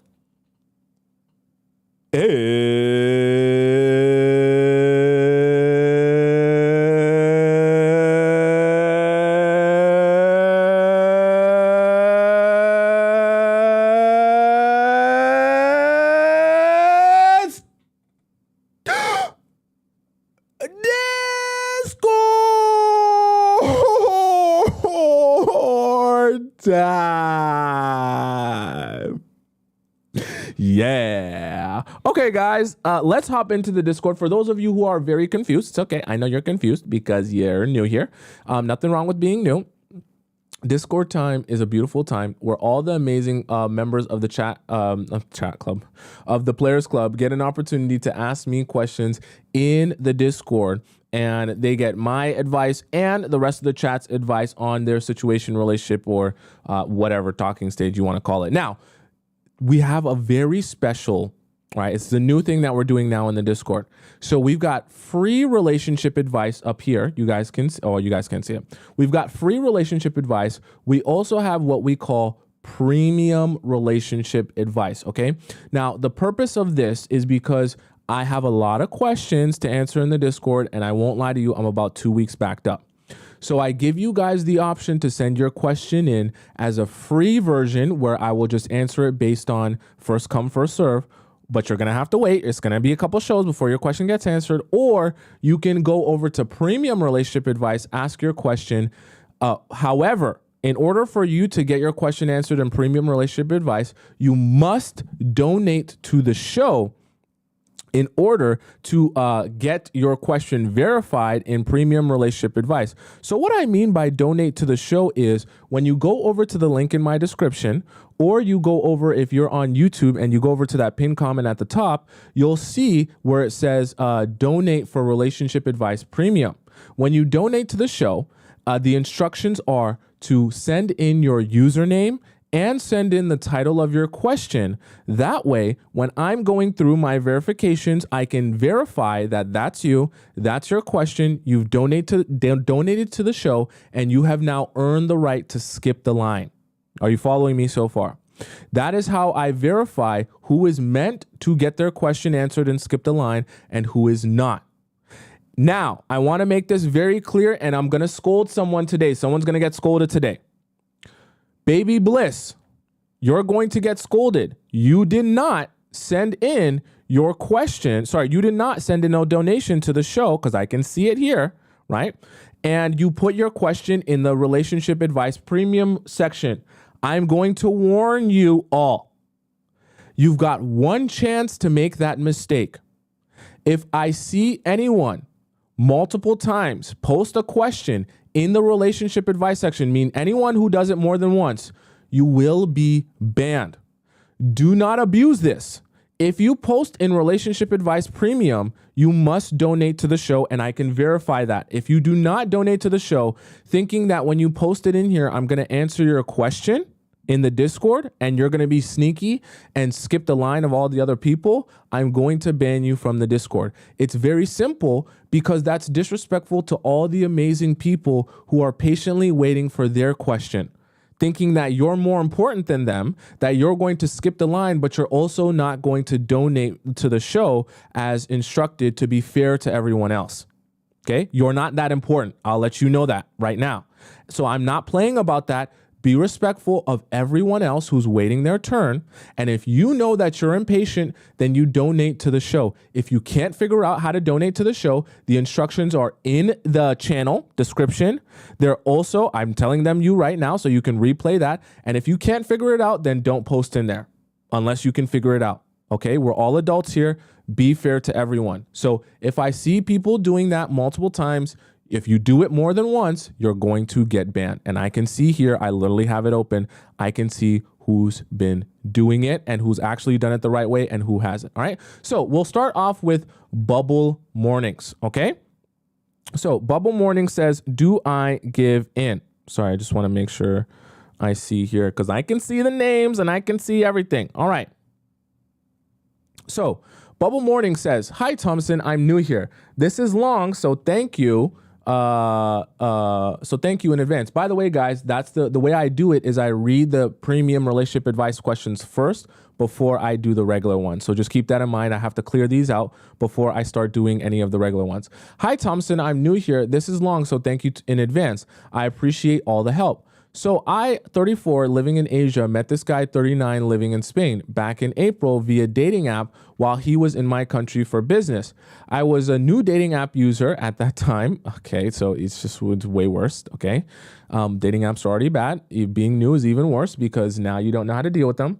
Managed to stay away for a year, so I grew them now. Very picky with who I swipe right on. Let me give you a news flash, though. The guys aren't very picky on who they swipe right on. We had a few chats. He set up coffee dates right away. My intuition said go. I came on that date ready to shine, even hyped myself up in front of the mirror before I left, and I just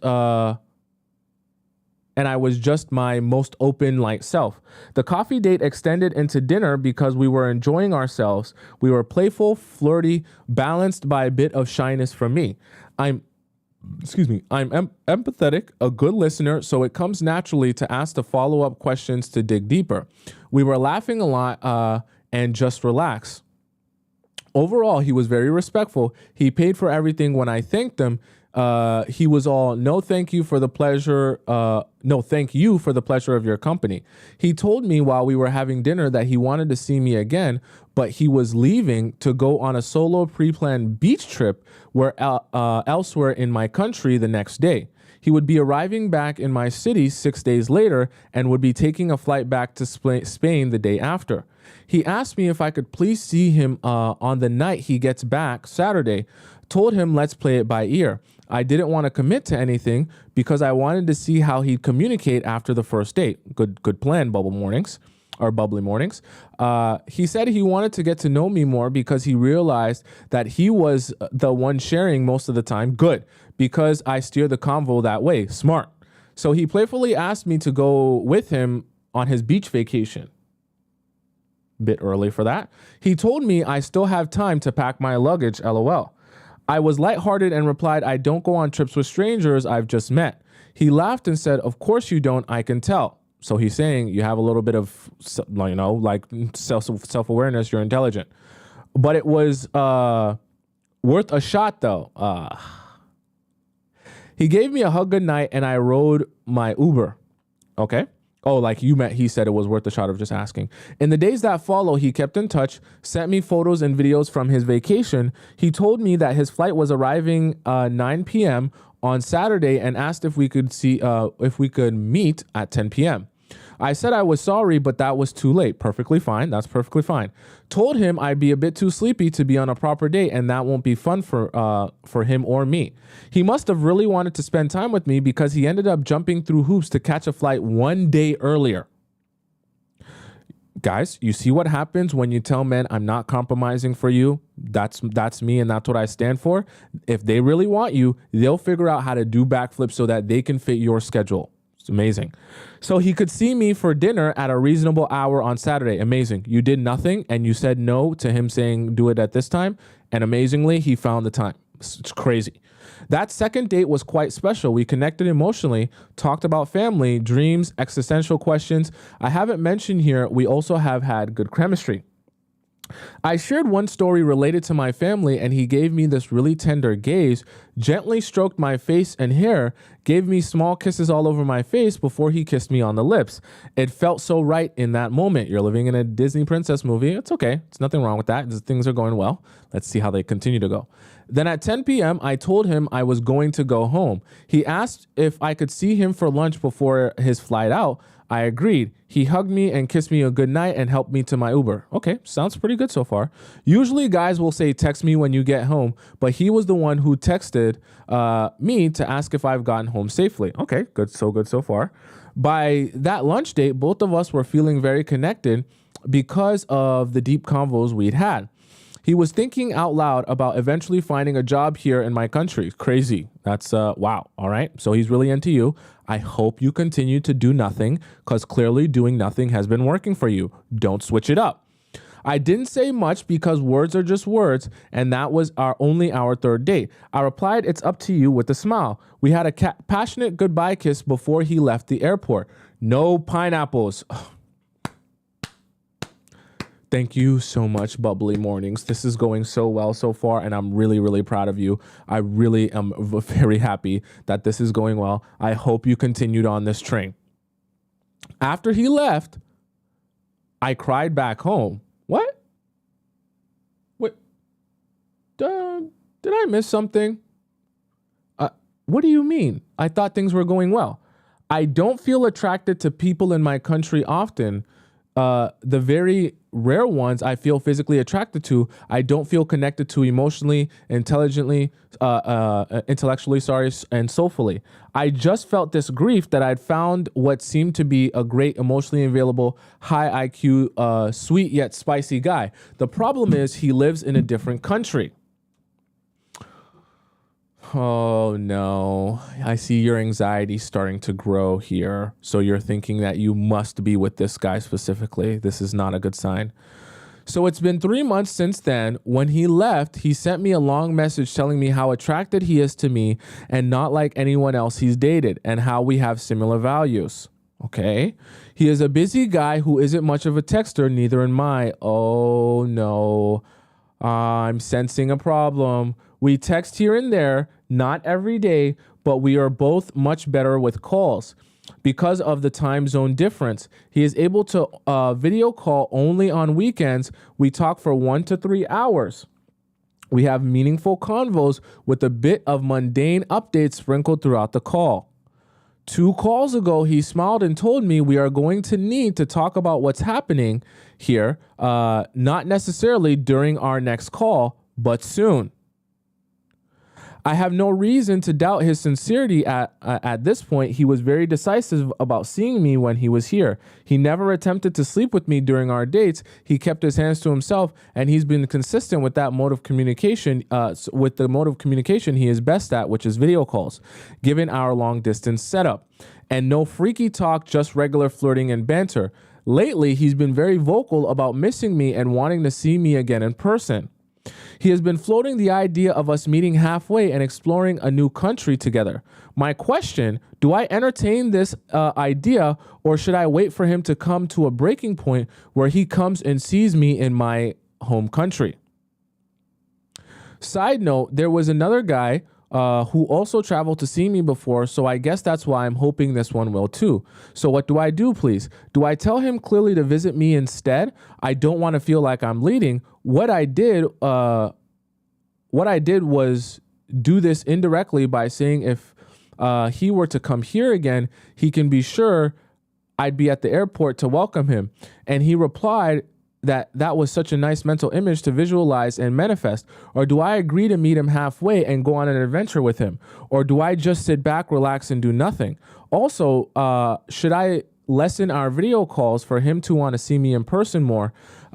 Any other sage advice to steer me in the right direction?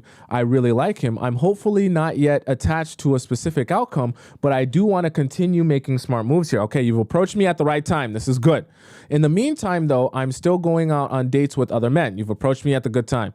P.S. I work remotely. If it ever came to the point where high-level commitment requires someone to close the gap in the future, I would be willing to do so, because if he can't for his job, of course he doesn't know this. Okay, so I get it. Like you would be able to be more mobile, okay, because of your job and your work. Okay, you came to me at the right time, bubbly mornings. Now, what I want to specifically address for you is so far, so good. Let's clap it up for bubbly mornings. She's done the right thing. Can you guys see here? Go back to this story. Can you see here how guys treat you when you give them nothing? Say nothing. Do nothing, okay? Bubbly mornings is a perfect example of that. And even more so, you'll see when guys start trying to get you to negotiate, they're feeling you out. They're just trying to see, if I negotiate with you and try to get you to do something that you regularly wouldn't do, or maybe you might be uncomfortable with, will you stand up for yourself and say, no, I don't care how cool you are. I don't care how well our date went. I'm not seeing you at 10 p.m. I'm trying to find where she said it here. Right. But she was like, he wanted to see her. And after 10 p.m., you were like, no, I just can't. I can't see you at 10 p.m. It's not going to work for me. Right. When you said it right here. Right. And asked if we said at 10 p.m. and you said that was too late. So what did he do? He literally rearranged his flight patterns so that he could be there a day earlier at a time that is more comfortable for you. Perfect example of when you do nothing, guys will make the effort of doing whatever is required of them in order to meet your standards and expectations. So if bubbly morning standards and expectations is, yeah, I'm not going to go out with you at 10 p.m. at night, period. He says to himself, if I want you, I'm going to have to figure out a way to see you and spend time with you that's not at 10 p.m. Simple concept there. Seems simple, right? And so that's a good job, and I want you guys to take that from that. Now, in terms of your situation here, I need you to understand, for you, I think in the earliness of the relationship that you're in, I don't think that it's necessary for you to sacrifice going to another country for him yet. I'm not saying that it's a crime to ever do anything nice for a guy. I just think that in the position that you're in currently, I don't think it's necessary for you to start packing your bags and thinking about how you're going to start seeing him in a different country. I honestly am of the belief that if you say, yeah, I like where things are going, but I'm not comfortable going to another country with you, I would love to still see you in a capacity where I can get to know you better before I jump into something that what I would consider be something that's serious. I think that that's more than reasonable. And based on how this man has been respecting your boundaries up until this point, I think it would be more than understandable for him that it makes you uncomfortable going to a whole nother country to be with him, right? Because this is still the early stages, and it's not about you not wanting to be with him or spend time with him. It's just about pacing the relationship, that there will come a point where you guys can go to another country together, but that point is not yet, especially not when you've only been on a handful of dates and you're still dating other people. Okay? Going to another country for a guy, because realistically, you're going to another country for him. Don't get it mistaken, right? You and him are going to the other country, but it's not like you're going there to just hang out with yourself. So going to another country for a guy should be something that you only do when there is a clear commitment of exclusivity. And at this point that you're in, you say that you're going on dates with other people. That's not necessarily a crime, but then if that's the place that you're in and that's the understanding of what you think this relationship is, I don't think that you guys are in the place where you should be going to another country for him. And I think if you make that clear that, yes, I love spending time with you and I love being around you. However, I'm not comfortable going to another country to see you yet. I think he will be more than understanding of that and make an adjustment like he did before. When you said you weren't going to see him at 10 p.m., he'll make an adjustment and say, okay, I'll figure out a time that we can see each other that doesn't require you to go to another country. Because at the end of the day, he wants to see you. And at the end of the day, he understands, if he's a rational human being, he understands meeting you in a different country is a huge commitment. And so if he understands that and he's a rational person and he still wants to see you, he'll say, cool, that's perfectly fine that doesn't work for you. Let's figure out a thing that does work for you, because I want to see you and I know that you want to see me and we're both enjoying each other's company. Right? So you don't have to feel like the bad guy because you're not willing to take this a step forward before you're absolutely ready for it. Okay. Like I said before, and actually it perfectly applies to what we talked about, right? You negotiate nothing. You don't need to. You haven't slept with him. He hasn't gotten anything but a few kisses from you, and he wants access to you. So you get to say, no, I'm not comfortable yet going to a different country for you. If you want to see me, you can come see me where I am and figure out how you're going to do that and figure out the logistics behind that. If it's not that serious to you, perfectly fine. I'll move on with my life. And then guys have to make the decision for themselves. I actually do want you. Let's figure out how I can do this. Aside from that, everything else you've been doing has been textbook. Asking questions, being inquisitive, getting to know him, giving him nothing, not getting anxious and texting him a whole bunch or calling him a whole bunch, letting him lead, but you're setting the pace. So that's a great job so far. Keep doing exactly what you've been doing. You don't need to give him anything. Don't get tempted by anything. Stay the course, and you'll get a lot out of this. And in fact, you might even get a serious relationship out of this, despite the fact that he lives in another relationship. So that's a good job. We got to clap it up for you because you're textbook. All right. Next we have here Anti-Gemini. Anti-Gemini says the guy best friend.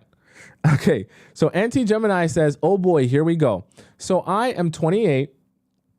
I have been best friends with this man who's 27 for about 14 years now, or we met 14 years ago, freshman year of high school.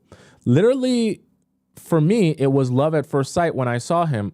No, your Squirtle got very lubricated by seeing how attractive he was, okay? You can't love someone that you don't know. I just really don't like when you guys do that. I know it sounds good in a Disney princess movie, but that's not real life. That's not reality, okay? You can lust someone by seeing them. You can't love them. You don't know them. You don't know who they are. As I had the biggest crush on him. Yes, exactly. So you're lubricated. There's nothing wrong with that, but that's not love. We grew up and had a sort of a situationship near the end of our high school career, where we were each other's prom dates and did hella pineapple-y stuff in high school. Everything but penetrative intercourse. We were super close in high school and I confessed my feelings for him the end of senior year. Sounds like a teen drama. And he said he had felt the same way in the past, but didn't want to carry the relationship into college. It sounds like an episode of Euphoria. As we were going to go to different universities, we kept close in touch during our college years, always hung out during breaks, and visited each other when possible. We both had our situationships with other people in college, but we were always connected. Fast forward to after college, we moved back home and hung out 24/7. He ended up getting into 2 relationships where he was able to maintain our 4-hour-long phone calls and 5 times a week hangouts until the middle of the night. Is this supposed to be a flex? Anti-Gemini, are you proud of this here? Because I will tell you right now, first of all, that's inappropriate on your part, but you're the single person, so let's even ignore that. Very inappropriate on his part. And if he's doing that with you, imagine what he'll do to you if he was in a relationship with you. I get that you want the guy and you like the guy, but this is inappropriate. And I think you know that. So I'm not sure why you put that. I mean, maybe you put that in just for more information, but this is not a flex. Okay. 4-hour-long phone calls with a man who has a girlfriend and 5 times. Guys, I don't know many people in actual relationships like with girlfriend and boyfriend that hang out 5 times a week. And he's doing that with someone who's not even his girlfriend. How does he even have any How does he have any time to spend with his girlfriend or work a job? Does he have a job? This sounds like a lot of jobless activities. To be able to have a whole girlfriend and hang out with someone 5 times a week and be on 4-hour-long phone calls. Sounds like jobless activities, okay? On his part, just saying. Fast forward to today, he's single. Shocker. I wonder what happened. I'm single and we're still close as ever. He would often compare me to his exes and say how I understand him and it's so easy to be with me. But with them, his exes, he gets frustrated and isn't happy. So why doesn't he just be with you then? Sounds like a simple math equation. Let's go on. One night, we pre-gamed hard for a concert. He drunkenly confessed that I am hot and any guy would be lucky to have me. And he knows that because he's a guy. What is he trying to say? You get him horned up? He's been fantasizing and wanking off to you? What's the point of this? I don't put myself out there because I do have low confidence and don't think I can get guys I am actually attracted to. But aren't you attracted to this guy? And isn't he saying how he wants to be with you, basically? He also got mad recently that I hung out with the guy while on vacation, claiming he was concerned for my safety. I mean, yeah, I get it, but like, what are you guys doing here? If you want each other, just be with each other. Why are you doing this thing where you're like being with each other kind of and then exploring other relationships? It's unfair to the people that you're wasting their time, you know, exploring a relationship with other people when you know you still want this guy and he still wants you. I don't know, Tomisin. We have been friends for so long, but obviously there's levels of attraction there. Okay, but then explore that. Why? Like, oh man, this friendship stuff gets me so mad. But I'm just wondering why he hasn't tried to take our friendship to the next level. Clearly, it's not that serious to him. For context, this man calls me every single day. I don't call him unless I have to. I would agree he is obsessed with me in the best way possible. We are so close, we basically have telepathy and we tell each other everything. Okay. Okay. So then why don't you guys date then? If it's so good and so amazing. We both went to the same SDA private school, small community. We have the same group of hometown friends. I tend to visit him at his apartment in the city and spend a few days over. So you sleep in his bed? What, you sleep naked or with booty shorts on in his bed as friends? Nice. We sleep in the same bed. Oh, you answered my question. That's perfect. But on opposite sides, it's a bed. Okay? It's what, a queen size bed Opposite sides? Okay, so what's there? 2 feet of distance between you? By the time you scoot your dump truck over, there's no feet of distance in between you. Like, what are we talking about? You're saying on opposite sides as if I'm going to be like, oh my God, that makes it so super friendly. We never cuddle because we both agreed that we don't like to sleep and cuddle, okay? We enjoy lazy mornings watching movies in bed, ordering food. We can talk in the car for hours and have a blast. And one time we're both litty, we made out at Coachella. Oh yeah, we're friends, but when we get lit, we make out. What a great friendship. Friends forever. F is for friends who sleep together. U is for you, insert yourself inside me. N is for anywhere and anytime at all, you can sleep with me. It's ridiculous. But we laugh about it. Yeah, it's so funny, right? All our friendships, friends ship us, and people always think we're dating or we like each other. So funny. We just have really good chemistry. That's so, yeah. Okay, anti-Gemini, what are you doing? What's the point of this? Okay, I need to let you in on something, right? I get that he calls you every day. I get that he's putting in effort and he's putting in consistency. I'm not denying that, okay? So that's coming from somewhere. That's coming from some sort of desire. But you need to accept the fact that if a guy is too shy in terms of approaching you or just saying, I want you, I want to build something with you, it's a waste of your time because what are you supposed to do?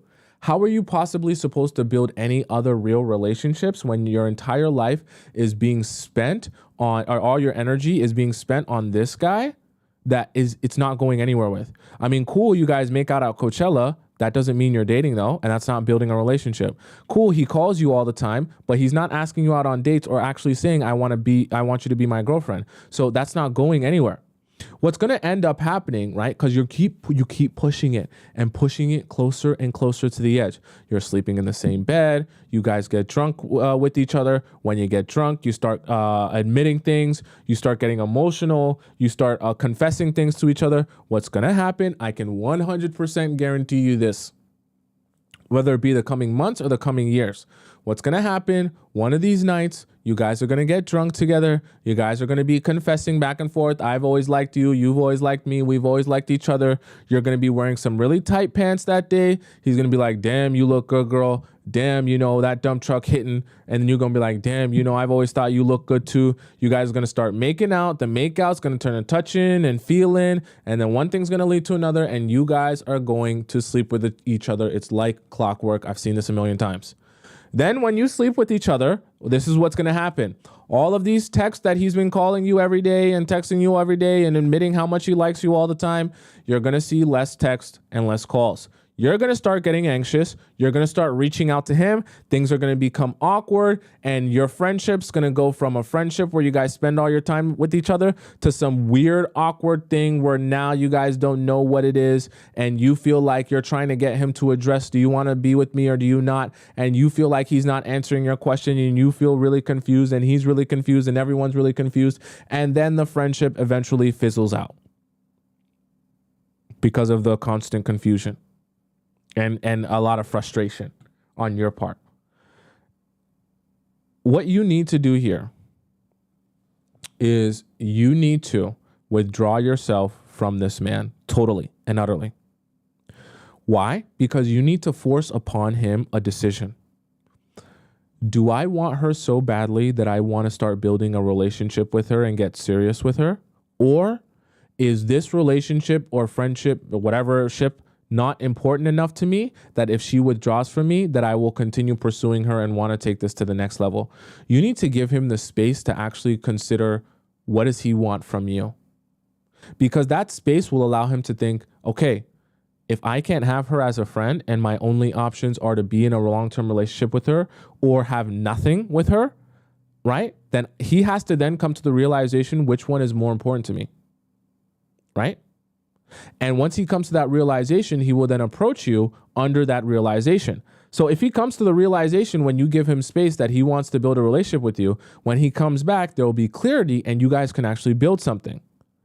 But if he decides that it's not that serious and he doesn't care that much, or he's not ready to build a relationship with you, then he won't reach out to you, or he'll reach out not for the reasons of building a relationship with you, at which point you continue to not respond to him and you don't waste your own life away on a guy who you're going nowhere with.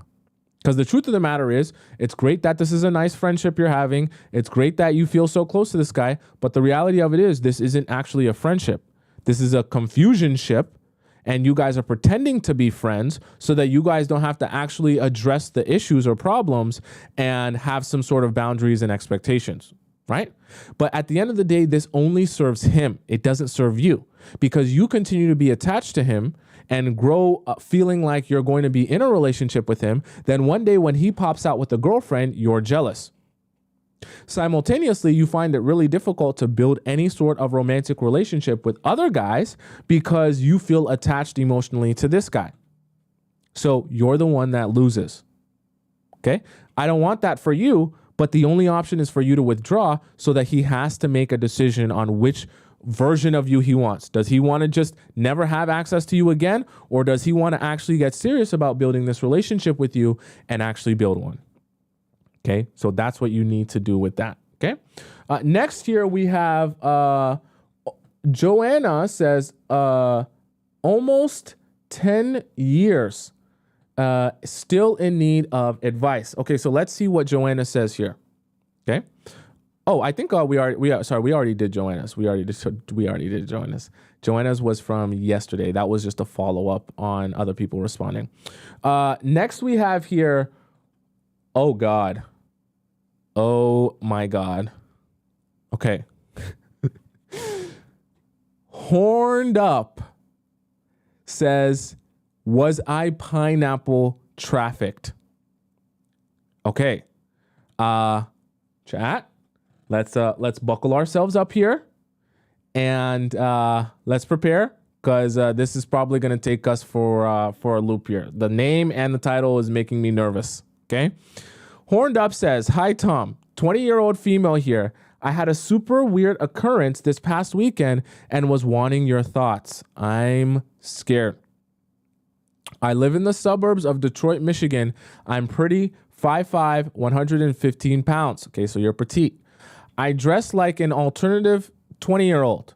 For the most part, band hoodies, crop tops, platforms, Doc Martens, yoga pants, sundress, shorts, skirts, etc.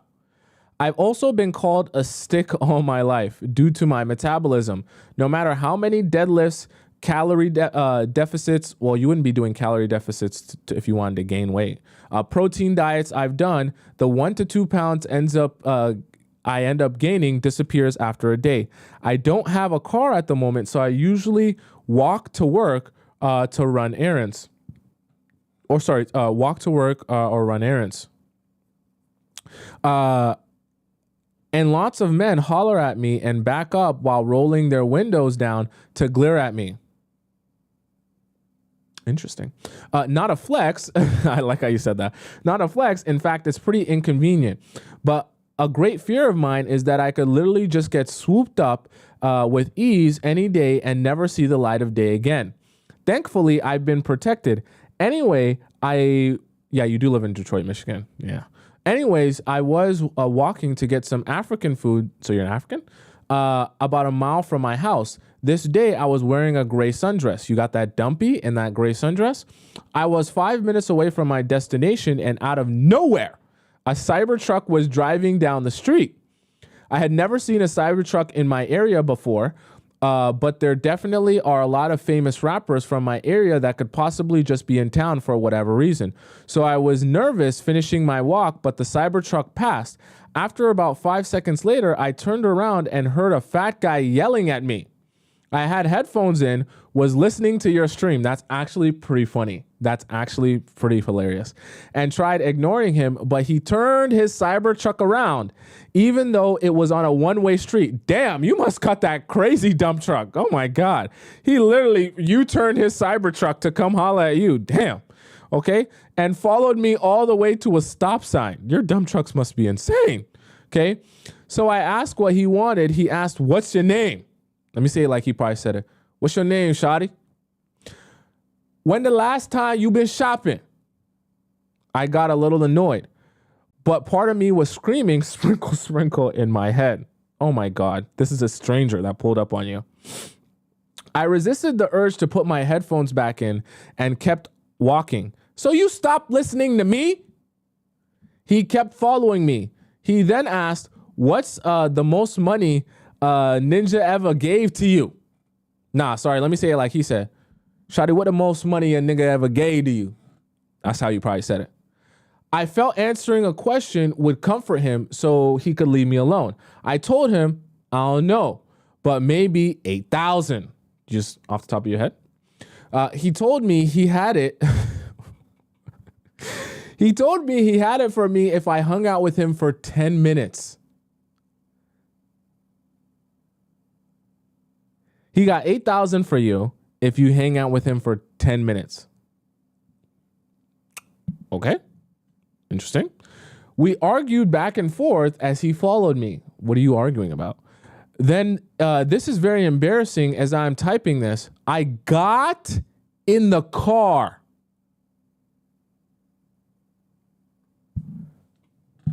I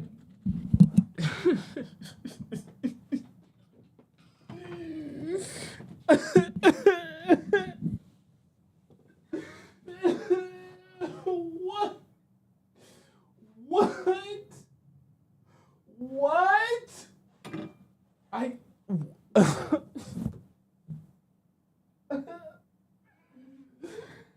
don't get it. I don't get it. Why would you get into the car of a stranger? Horned up. You're in a stranger's car.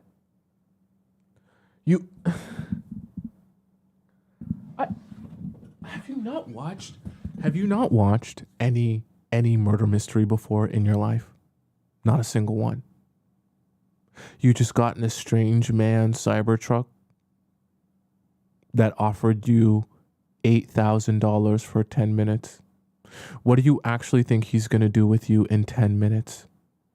Jackrabbit himself inside of you for 9 minutes? I said 9 minutes. For 90 seconds. The rest of the minutes, he's going to spend wasting probably kicking you out. It's not even going to last 10 minutes.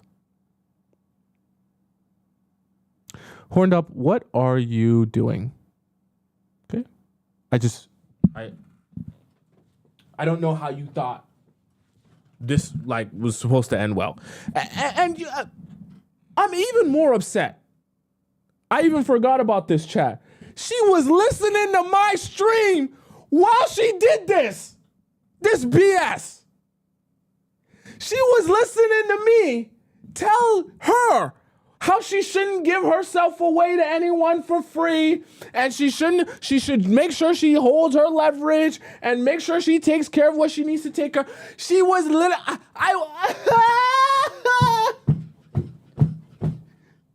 she had me in one ear. She said she took the earphone out and she got in the devil's car. You see how damn it! They take my people. You see how they be...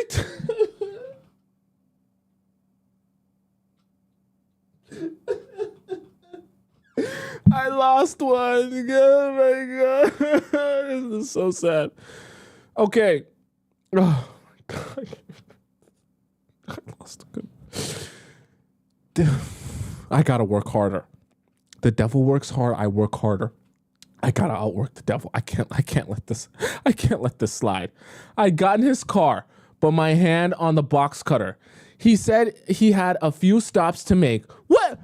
Are you gonna go with him to make his wops, to make his stops for his drug deals? You're a drug mule now? You're gonna go on a joyride for him to make his drug stops? I can't believe this. And I was playing in your, oh my God.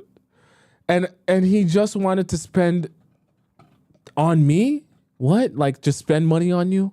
I told him he didn't want to if he didn't want to give me the money up front, I wasn't interested. Soon I declined, got out of the car, and continued walking to my destination. 5 minutes later, he pulls in front of me to prevent me from walking and does a money spread through the window with cash he just offered me.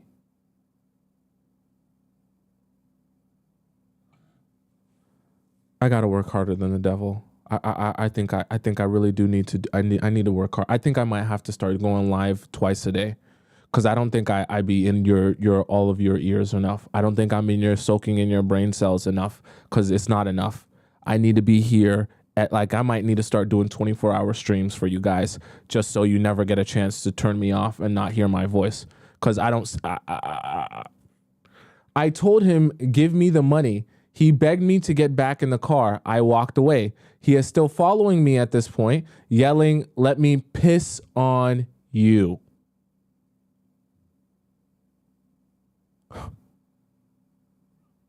We have strayed so far from righteousness.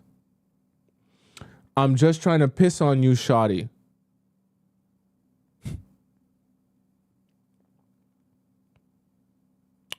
Let me piss on you. That's all you gotta do. He eventually sped off. I have the slightest idea of what the rest of my life would have looked like if I had stayed in that vehicle. While walking back home, I immediately acknowledged the danger I put myself in such a quick time. And I was ashamed that that would have been the extent I was willing to reach to escape poverty. But I also couldn't even wrap my head around how the conversation went from, "What's the most money you've been given?" to "Let me piss on you." As a woman, you have to be forward thinking to understand how situations can escalate, and how the wrong decision is not letting a man piss on you. The wrong decision is getting inside a stranger's car. Do you understand what I'm saying? Right? The wrong decision is not, being in a place where you can't leave and now he's forcing himself upon you. The wrong decision is going to the house of a stranger that you don't even know because vibes, right? Are you following me? You have to be, as a woman, looking out for yourself and forward thinking to say to yourself, how could this escalate, or how could I put myself in a vulnerable position by making this decision right now? Even if I'm horned up, even if I want money, even if I want whatever it is I want at that moment, is that decision going to affect me in the future, right? More than just for what I want right now in this current moment. Do you think he was trying to kidnap me? I honestly am not that in tune with my intuition, clearly, which is something I'm working on. Also, I never have seen a Cybertruck in Detroit, so that means get inside the car. So very much, it could have been someone that was well known. And he said he was from Atlanta. Please be nice. I'm not going to be. Sorry.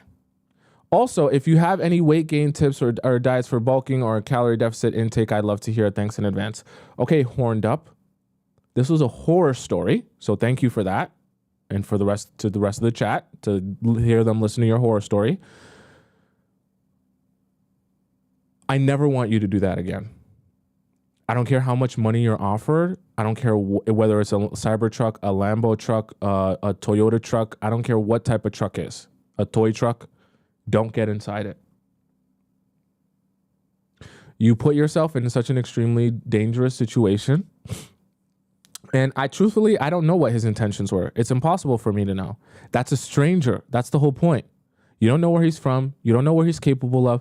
You do actually, if you ever go on Netflix and you watch the Jeffrey Dahmer documentary, you'll actually realize that literally the exact way that Jeffrey Dahmer became a mass unaliver is by doing this. He would go to clubs and bars and pick people up from those clubs or bars that he's never met before, take them back to his house and unalive them, and then chop their bodies up and eat them. You do realize that's exactly what he did. So I say that to say that's exactly what could have easily happened to you. You put yourself willingly in that position for what? The possibility, like you said, because you wanted to escape poverty. But truthfully and honestly, him giving you $8,000 is not going to allow you to escape poverty, right? You learning to be financially, you gaining some financial literacy, learning how to save money, learning how to invest your money, learning how to make your money work for you. That's actually what's going to help you escape poverty. Not getting $8,000 from a random man you're never going to see again in combination with all the trauma you'll have to experience for the $8,000. So never again use money as an excuse to go against your morals. Unless you don't have any, then who cares? But if you feel like you have some morals and standards, never allow money again to put you in that position. In fact, you should be working 3 jobs so no one can ever offer you more money and get you to act outside of yourself ever again. Because if that's how you act for some money, I'm scared for you. I'm really scared for you, because trust me, there's some evil people out there that will love to see what you'll do for a couple of dollars. They will love to see what you'll do for a couple of dollars. And the only person that loses is you, because you end up traumatized in having to live with yourself for the rest of your life, knowing what you did for a couple of dollars. Okay. I hate to make it sound super morbid, but it's the truth. And you narrowly escaped what could have been a really dangerous situation, to the point where you might not even be able to be sending me this message, because this might be in a police report. Right? And that's how serious it is. And I want you to be taking it that serious. I know you're 20 years old, so you got a lot to learn, but you need to be joining me every day in the Players Club so you can start learning what not to do, because this is definitely what not to do. What not to do. Okay? And maybe walking isn't the thing for you. Maybe you might have to start taking the bus. I don't know what the transit system is like in Detroit, but maybe you might have to start taking the train or the bus to go places, so you're not just vulnerable walking on the street, especially not at night. That's the worst thing you can be doing, okay? At least during the day, it's a little bit, it's a light outside, so people aren't as bold. During the nighttime, I don't know. Someone said bike, maybe biking might be your thing. Or a scooter, like an electric scooter. I know those are a little bit expensive, but something other than you walking might be a better option for you, for your safety. And I'm so serious about that. Or at the very least, going with a friend, if you can find one, or a brother or sister. Okay? But please never put yourself in that situation ever again. All right? Next we have, let me just finish these out here. Okay? Oh, Baby Bliss says she sent a donation. So after I scolded Baby Bliss, she said she sent one in. So let's see here. I see Baby Bliss's donation here. Okay.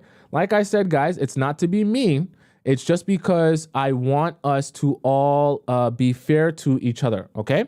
So we're going to do Baby Bliss's here.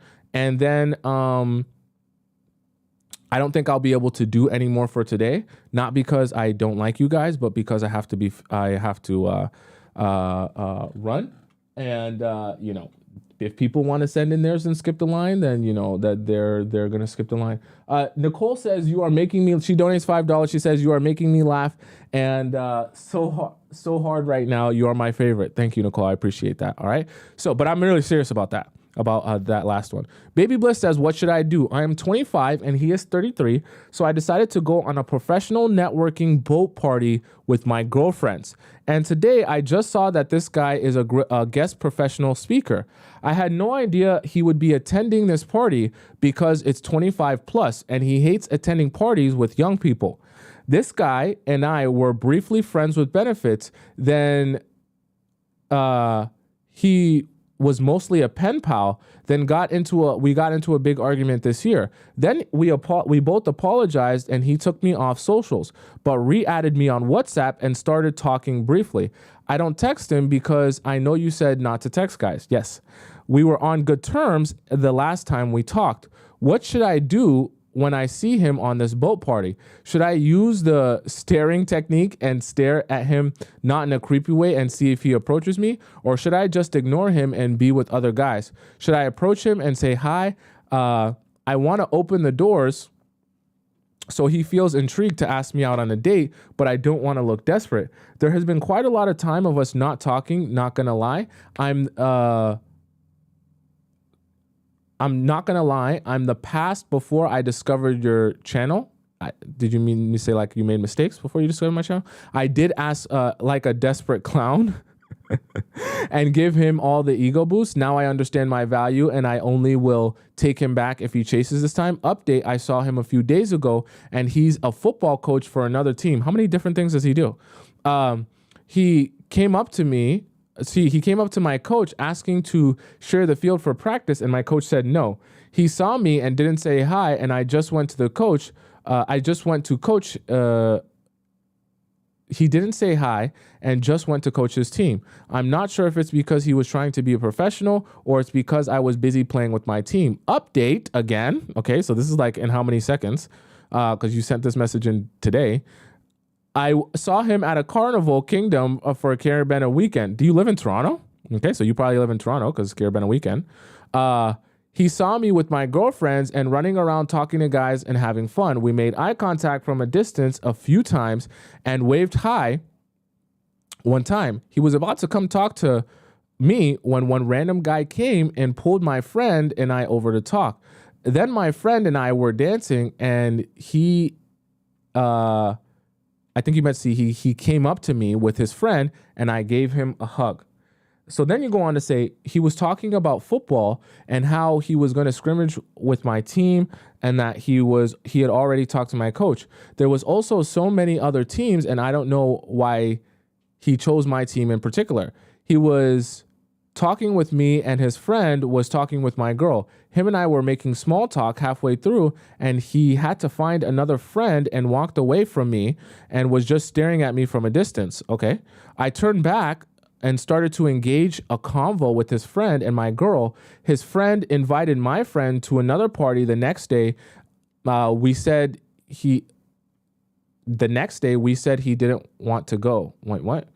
His friend exchanged IG from my girl and then left. Literally 10 minutes later, I get a WhatsApp message from the guy who replied to one of my previous messages where I told him I have a lot of priorities and won't be attending this event. I know I should have stuck to my word, but I came to have fun with my friends and he came up to me.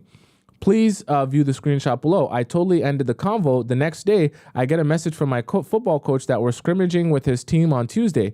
What do you think his intentions are? I feel like he is playing games to bait me into chasing him. How should I act at the boat party coming up this Sunday? Should I give him glances and talk to other guys and my friends? Just have a good time? What should I act or do when he does come up to me or talk to me? Keep it short, leave. Should I tell him I'm busy and if he wants to talk, he can just ask me out on a proper day? Or should I just be receptive and just answer his questions and get him talking about himself and then leave the party? Follow your tips from your stream, how to flirt to get a man chasing. Also, you are right. The more I don't do anything, the more he chases. Do you feel like this attempt to scrimmage on Tuesday is so he can see me?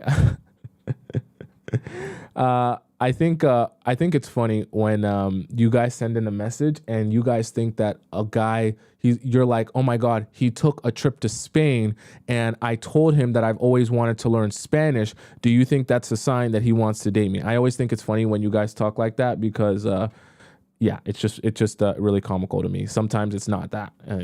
Anyways, this is the message. He says, get home safe. Happy you're embracing your youth. Thank you. Hope you get home safe too. Getting the drinkers home. Okay, so there's no real conversation there.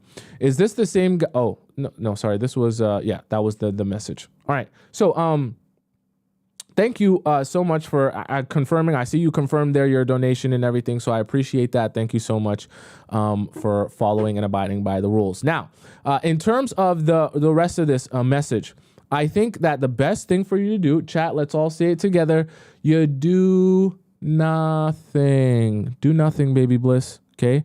I know it sounds very simple in terms of advice here, but the reason you need to be doing nothing is because there's nothing to do. You're not going to be chasing him. You're not going to be texting him. You're not supposed to be pursuing him. Now, when you see him at this boat party, he's already spoken to you very recently. He knows what you look like. He knows if he sees you at the party, he knows that it's you and you guys have spoken recently. So I actually don't need you to be doing all the stuff that I talked about in flirting with a guy to get him to chasing.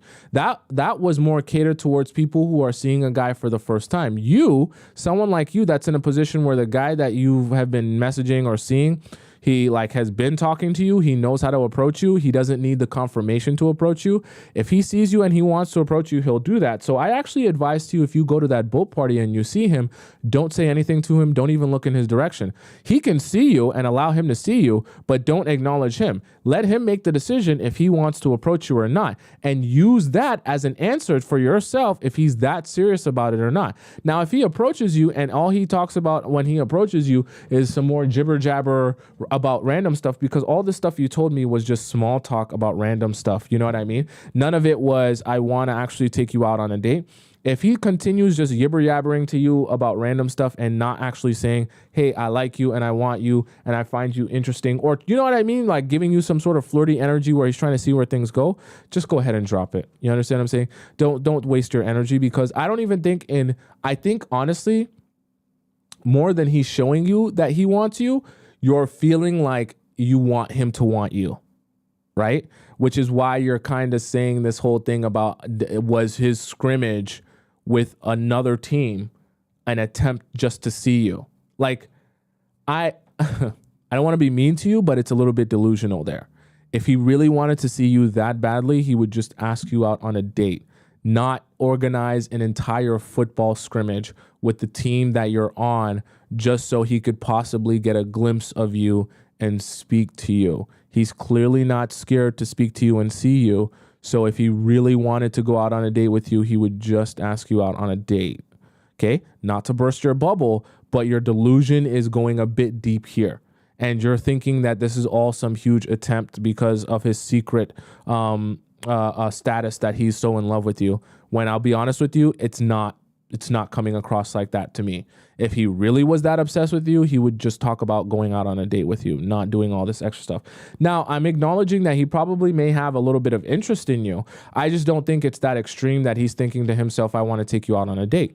So the best thing for you to do is nothing, because there's nothing left for you to do. Are you following me? That's the honest truth. And see where things go and allow him to show you, because he has your number. He knows where to find you. He knows what you look like. He knows how to contact you. Allow him to show you if he's actually serious about building this relationship. All right, guys. So that's the show for today. I don't know if I missed one premium relationship advice question, but I'll definitely get to that tomorrow. And sorry that we didn't have enough time to get to all of your questions today. I know some of you were in the free section, but I have to be fair to the people who donated to the show that wanted to get into premium, that I do their questions first, because it's only fair if they want to skip the line, then I have to actually reward them for skipping the line. So for those of you who are very impatient and are like, I cannot wait any longer for you to answer my question, you can skip the line as well. For those of you who really don't care that much, it's perfectly fine. We'll get to your question when we can in the free section as well. No pressure. It's literally your choice. All right. So for those of you who want to send in your question, whether it be to the free section or the premium section, just head over to the link in my bio if you're on TikTok, and you can you can ask your question there by heading into the Discord and going into the regular relationship advice, or you can donate to the show and then ask your question in premium relationship advice section as well if you want to do that. The link is also in my description as well if you guys want to do that as well on YouTube. All right. Now, for those of you who want to follow me on Instagram and see everything I'm doing every second of the day, you can go ahead and follow me on Instagram. My Instagram handle is right above my head, right there on the left side of the screen, on the top left, and you can ask your question there. And you can, ask your question now. I'm thinking about questions. And you can follow me there and see everything that I'm doing all throughout the day. Okay. And for those of you who are on YouTube, you can follow my Instagram. It's right at the bottom right there as well. And for those of you who are on TikTok and you want to rewatch the show, maybe you missed parts of it. Maybe you want to rewatch parts of it because you think the advice is so amazing. Hopefully you can listen to it and not get into a Cybertruck. Okay. So keep me in your headphones and not enter a stranger Cybertruck. Please. Go onto my YouTube channel. My name is right above my head on the right, on top right side of the screen. Type in my name, go into the live section. You'll be able to watch this live episode along with all the previous live episodes that I've ever did since the beginning of time, with the YouTube and the TikTok live chat embedded in the video, so you won't miss a beat of conversation that we're having in the show. All right. So I'm here every weekday, Monday to Friday at 4 p.m. Eastern Standard Time. And so you'll be able to catch me tomorrow at 4 p.m. EST, Eastern Standard Time. So you got to figure out what time that is in your time zone. Until then, arrivederci, au revoir, hasta la vista, adios, bon voyage. And I'll see you again tomorrow. Bye for now. I love you so much. Bye for now. See you later. See you later.